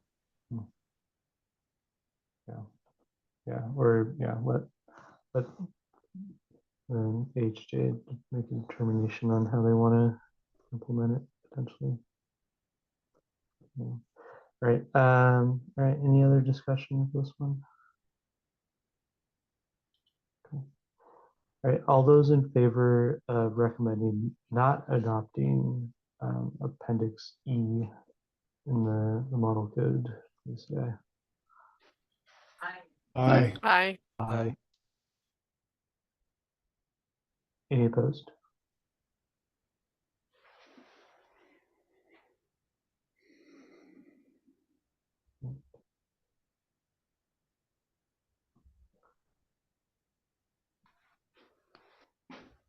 All right. Is that it, Kristen? Did we make it That through? is, we do have a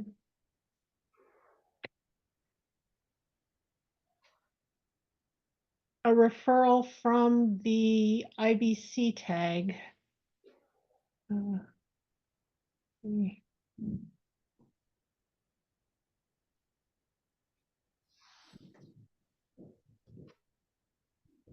And there is a section under the ventilation requirements in the IBC that we currently don't adopt. This is the dwelling units complying with air leakage requirements is new language. It used to be dwelling units with an air leakage of less than 5 air changes per hour. And basically under our energy code, everything had been under 5 air changes per hour for a number of years. So this portion had not been adopted. There is somebody on the IBC tag that is recommending that we do adopt this section, but amend it to read Washington State Energy Code. I had some further modification that if he does, or if they do move that direction, there's some additional verbiage that would need to be added or removed since ASHRAE 90.1 is not a valid path per the energy code, but ASHRAE 62.2 is. Those references would need to be added. And then I added the ASHRAE 62.1 section 6.2 on the top, but personally, I don't think these changes really add much. As long as you're saying provide ventilation in accordance with the IBC and the IMC, you're still capturing it all anyway, but they wanted to get your opinion on this possible change. Interesting.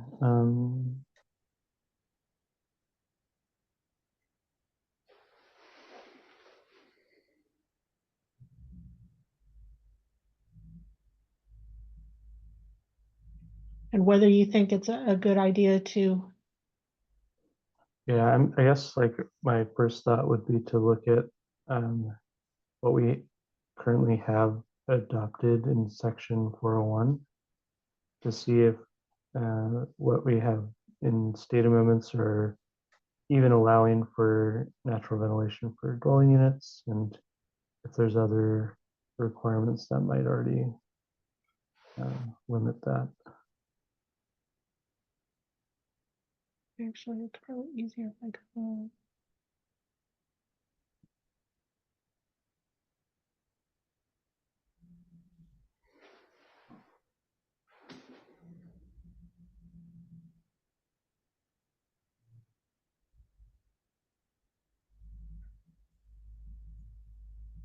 Yeah. It's like right now in 401.2.1 for group R occupancies, we're saying that the state amendment indicates group R occupancy shall be provided with ventilation in accordance with section 403.4, which is the big group R ventilation section, which is a mechanical ventilation system.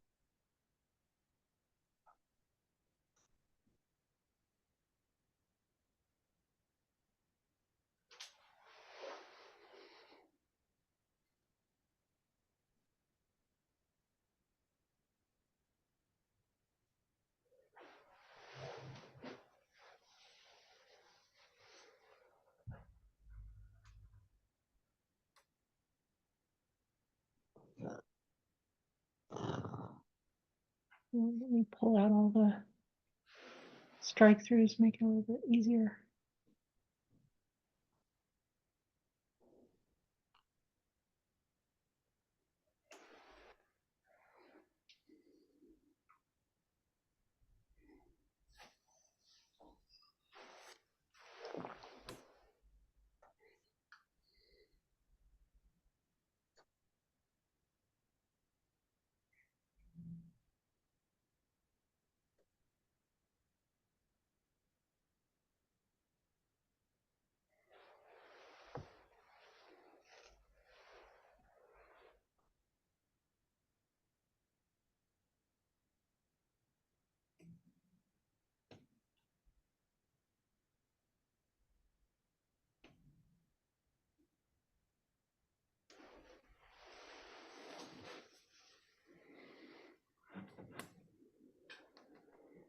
And this is scoping for the residential.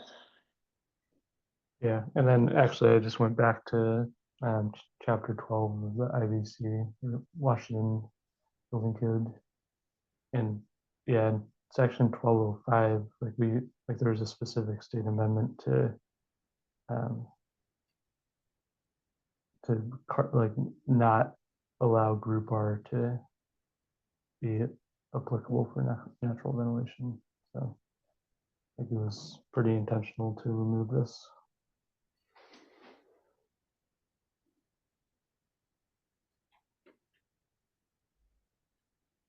I guess, yeah, I'm not sure why we need to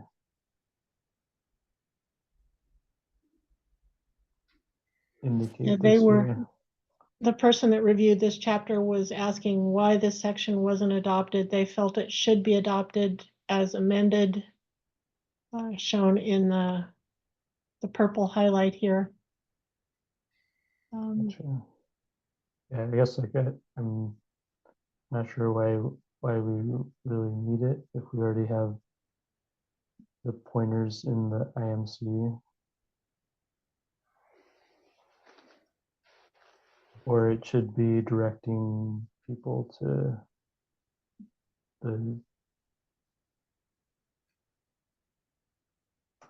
And for that matter, even the reference to ASHRAE 62.1 isn't necessary because that's still in accordance with the IMC. mhm.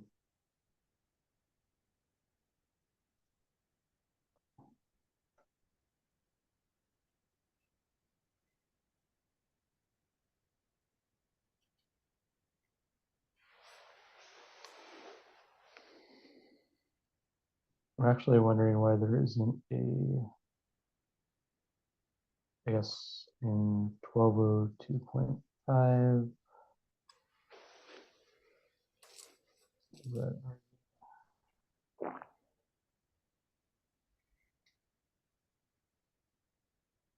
and it's interesting it doesn't point to section 402 of the mechanical code for natural ventilation.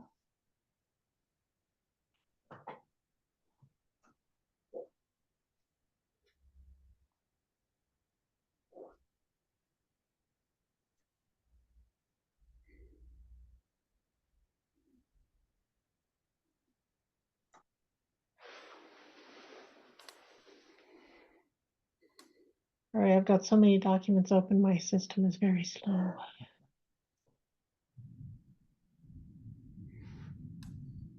So that gray section is that in the model code change or remind me again where that's coming from, that gray section? Yeah, this is model code language, but it is amended out in the state code.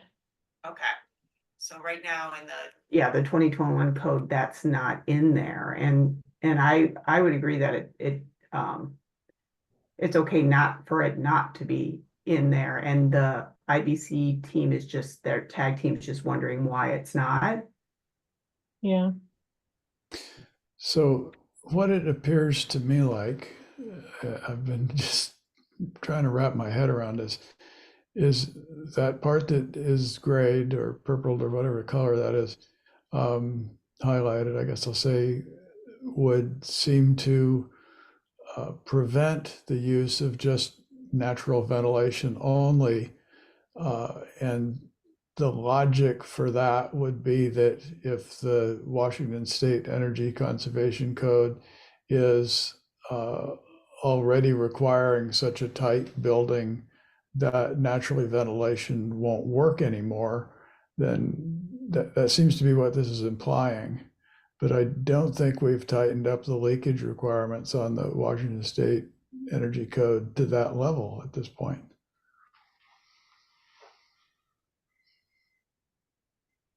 We do require that all residential occupancies be mechanically ventilated, though.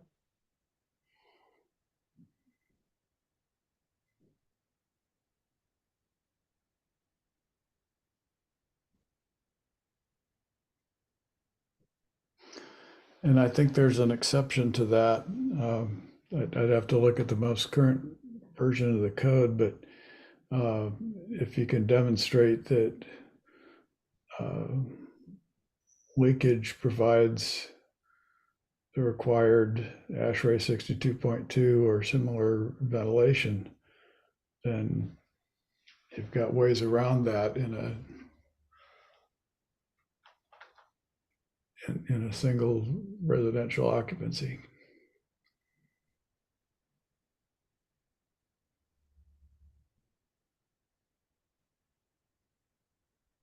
And like the IRC requirements might be a little different here as well.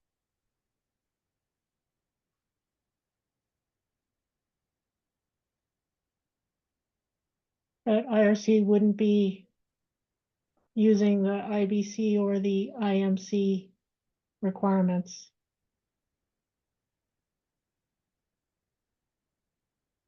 Right, so like a high-rise residential building would be utilizing the IMC 403.4 section that requires mechanical ventilation. So, yeah, what's on the screen now, so. Yeah, I'm not sure why we need to change what's in there. Yeah, I think we should let 403 stand on its own and 401 to address this.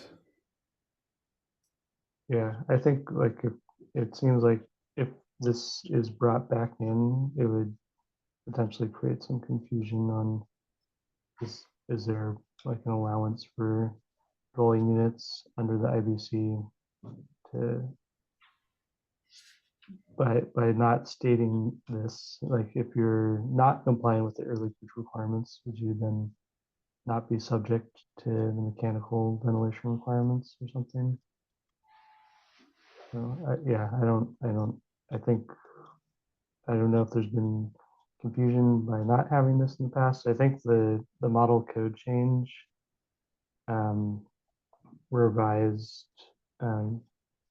the kind of front end language to point at leakage and 90.1 in I think 2021. It looks like they had like a set infiltration rate and like a blower door testing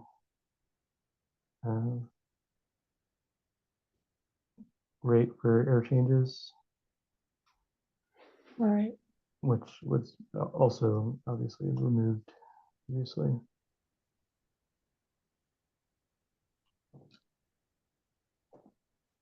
I don't know, it might be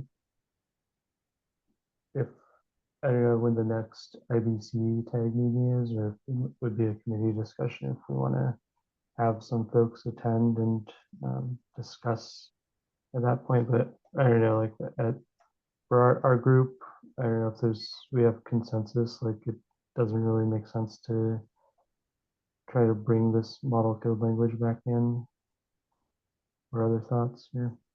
I would agree to leave it out. The ASHRAE 62.1, the yellow there, is that also in the base code now? No, that was, if they added in that additional language, I was suggesting that they would also need to add in that ASHRAE 62.1 and the ASHRAE 62.2 references, as well as get rid of the ASHRAE 90.1.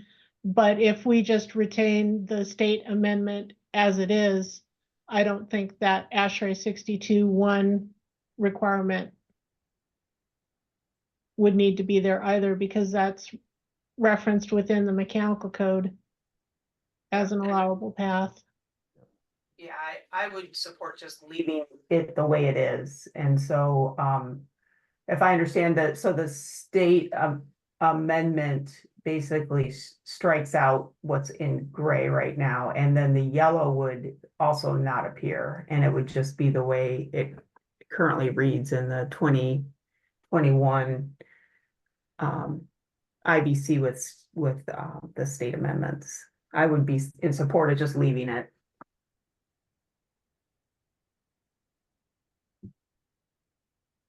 Did you want to make a motion?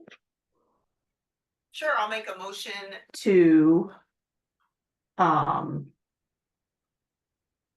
let's see here, I'm not sure what I'm making a motion to, so this, To recommend?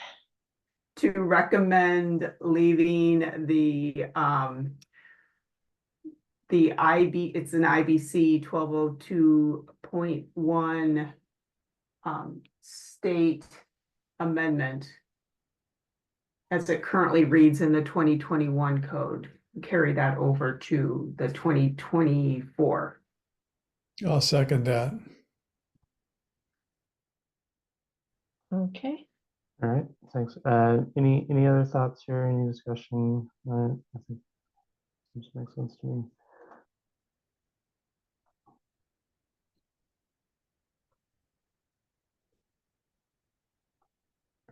All right. All those in favor of recommending retaining strike through for section shown here in section 1202.1 of the building code? So, Aye. Aye. Aye. Aye. any opposed?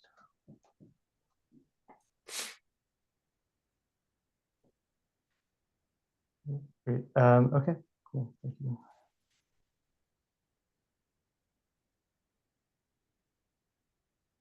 All right. Any other business we had, Krista? There was one.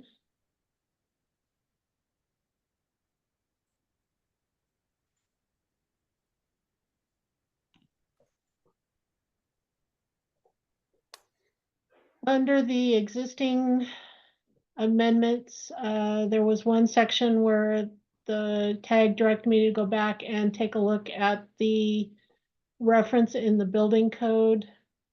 And I did actually forward this to the building code to have them take a look at it. There was never a section 713.13.7, so I'm not sure where that came from. The closest section that I could find for the waste or linen chute venting and allowing them to be mechanically ventilated was 713.13.4 or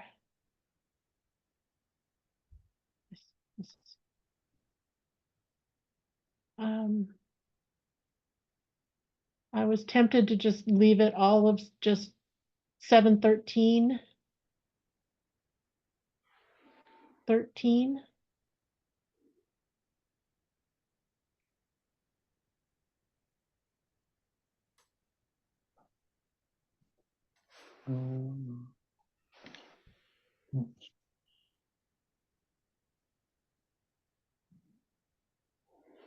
Oh, yeah, this was I believe it's a model code or a state amended added section.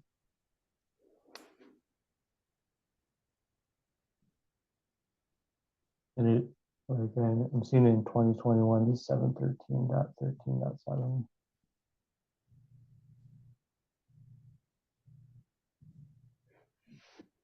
Was there?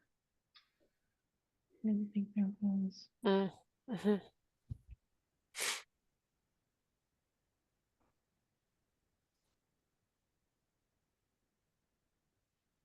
Oh, there is.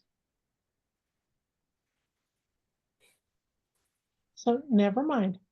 I was like, I'm pretty sure I remember that section, but I Yeah. wasn't sure if it was Seattle only or not.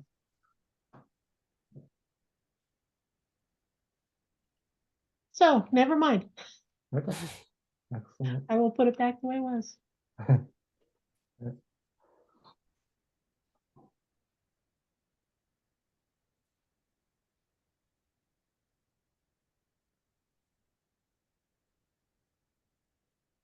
All right. Okay. Excellent.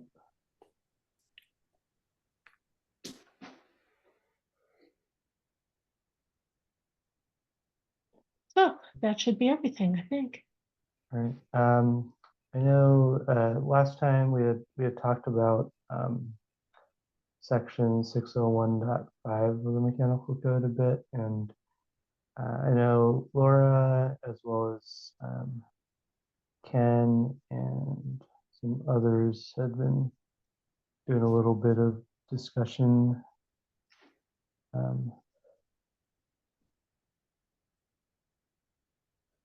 don't know if anyone wanted to Oops. had any thoughts about kind of that discussion. I think we've kind of gone through like how return error is defined and like some of the model code changes for where return error can be taken in, and how it, like some of the changes that they've added to define what types of systems. So we've been talking about this in terms of like HRVs, ERVs, and I think ultimately we voted to adopt the model, or recommend adopting model code language, but it seems like there's some clarification here. So Laura, I don't know if you had any additional thoughts here. I'd kind of given some feedback for where maybe some additional clarification could be needed, but I think we could address that as now we can get into the code change proposals.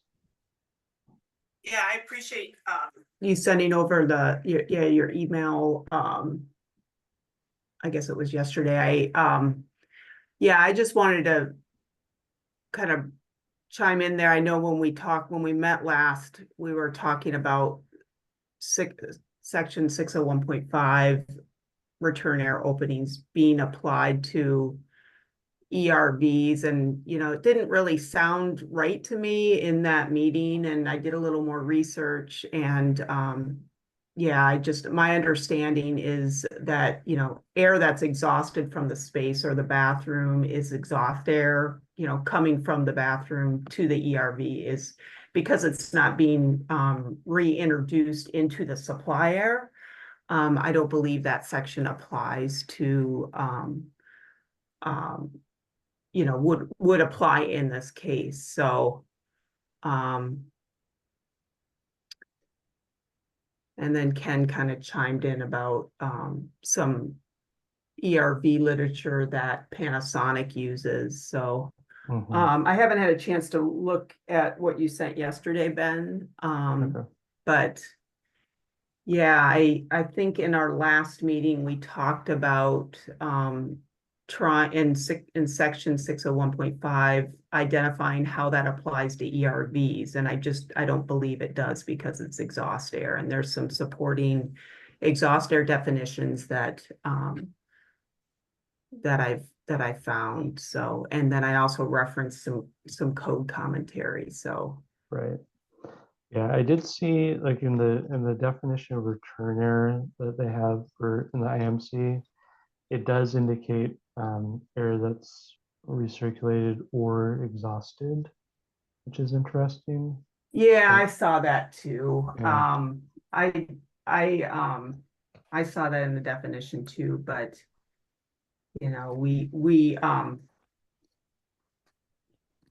I haven't, in the projects I've worked on, I haven't been applying return air to ERVs when it's being exhausted out the building.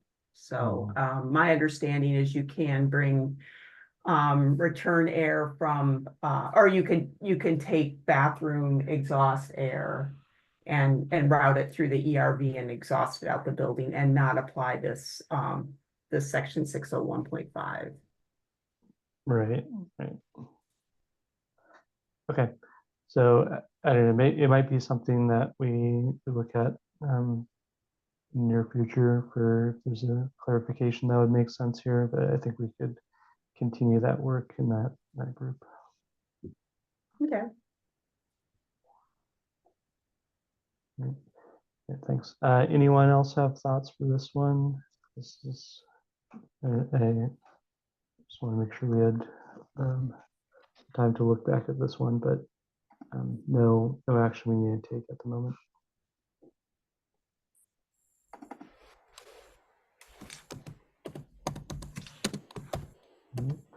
Okay, any other business from anyone?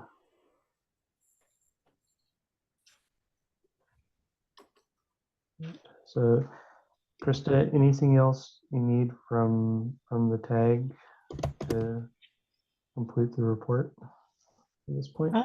No, I think we're good. So what are can you describe like the next steps? So the report is generated. And then Right, we're the waiting. report is basically just the two spreadsheets that we prepared. I'll put a little bit of commentary highlighting the sections that we've marked for significant. And then that'll go to the Mechanical, Ventilation, Plumbing, and Energy Codes Committee sometime in late July. And they'll take a review of it and make a recommendation to accept or amend the report, and then that will go in front of the council either later that week or the following week, who will then approve and post the reports. And then people can use that to influence their code change proposals, have a good idea of what is going to be in the base code that is being amended. And as of June 21st, the code change submittal period was opened, and it's gonna be open for about 90 days. It closes shortly before the September council meeting.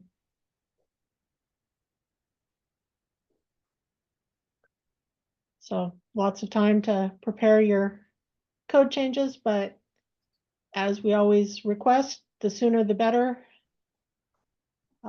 If we can get them in and logged and out to the tag to take a look at, or if there's a problem with it, we can get in touch with the proponents and make sure we have everything we need. And we can get everything reviewed in the time that we have allotted for review.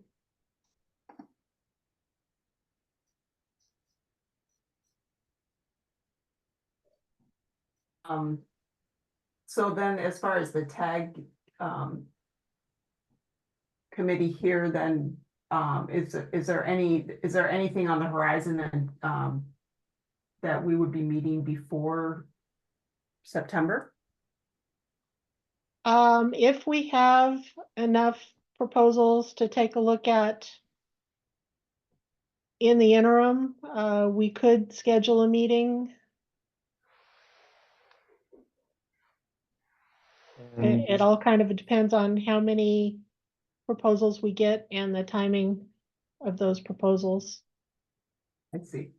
Right, and that will be like, first, my understanding is that at the committee level, that will be kind of, the proposals will come in and be directed to the tags to address. Is that correct? Yes. But prior to that, we are able, if there's a significant proposal that comes in, to start discussing it prior to that referral. If we do see one that gets that staff sees as being complete and posted, we could potentially schedule a meeting to start looking at some of those. And Krista, staff is gonna start reviewing and posting those to the website on a kind of a periodic basis. Is that correct? Right. As they come in, we'll review them, make sure we have all the documentation that we need, that everything is done correctly, and then they'll be logged and posted. And as Ben was saying earlier, we won't formally be handed off the proposals until the end of the proposal period, so we won't be, or until the council formally does that. So we can't really make recommendations on the proposals, but we can do a preliminary review. There could be very similar proposals that come in that do very different things. So you don't really want to review them without seeing all the others and how they'll impact each other. So there's weights and balances on early review, but we'll try to get stuff together, and hopefully we'll get more of them before the last day of the submittal period. That's Just helpful. Thank you. For scheduling purposes, do we have an idea of when the plumbing code is going to be looked at? That'll be in group 2, Yeah. correct? And I don't know if you have the schedule available. We just revised it. And it shouldn't have, it didn't affect group 2, is that right? What we did last week.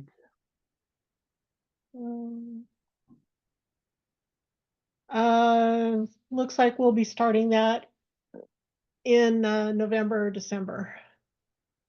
Okay, thanks.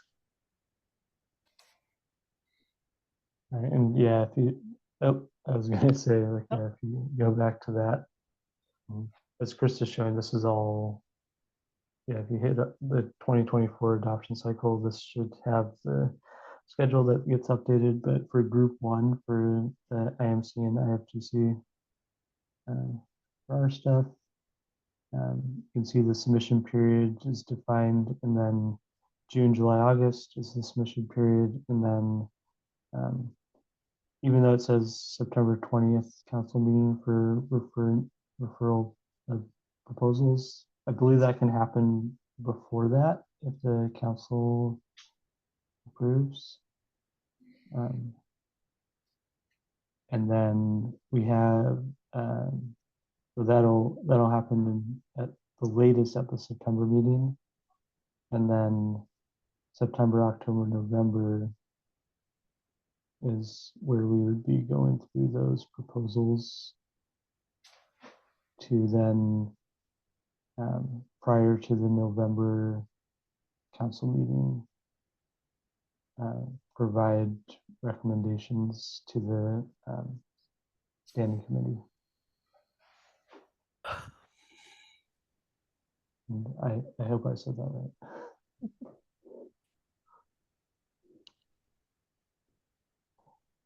But yeah, feel free if there's any questions, send an email to staff, maybe myself, and we can review it and then start getting into some proposals that I'm sure will be coming in shortly. So, but yes, thanks everyone for getting through the model code and existing amendments.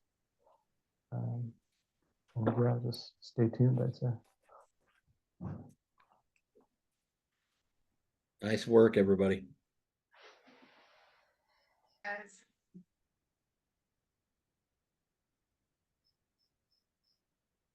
All right, so I guess, yeah, if there's nothing else, should we do a motion to adjourn? So moved. All right, thank you. Second? Second.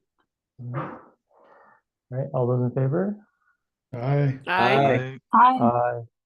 Any opposed? All right, thanks everybody. Have a great holiday coming up, and hope to talk to you soon.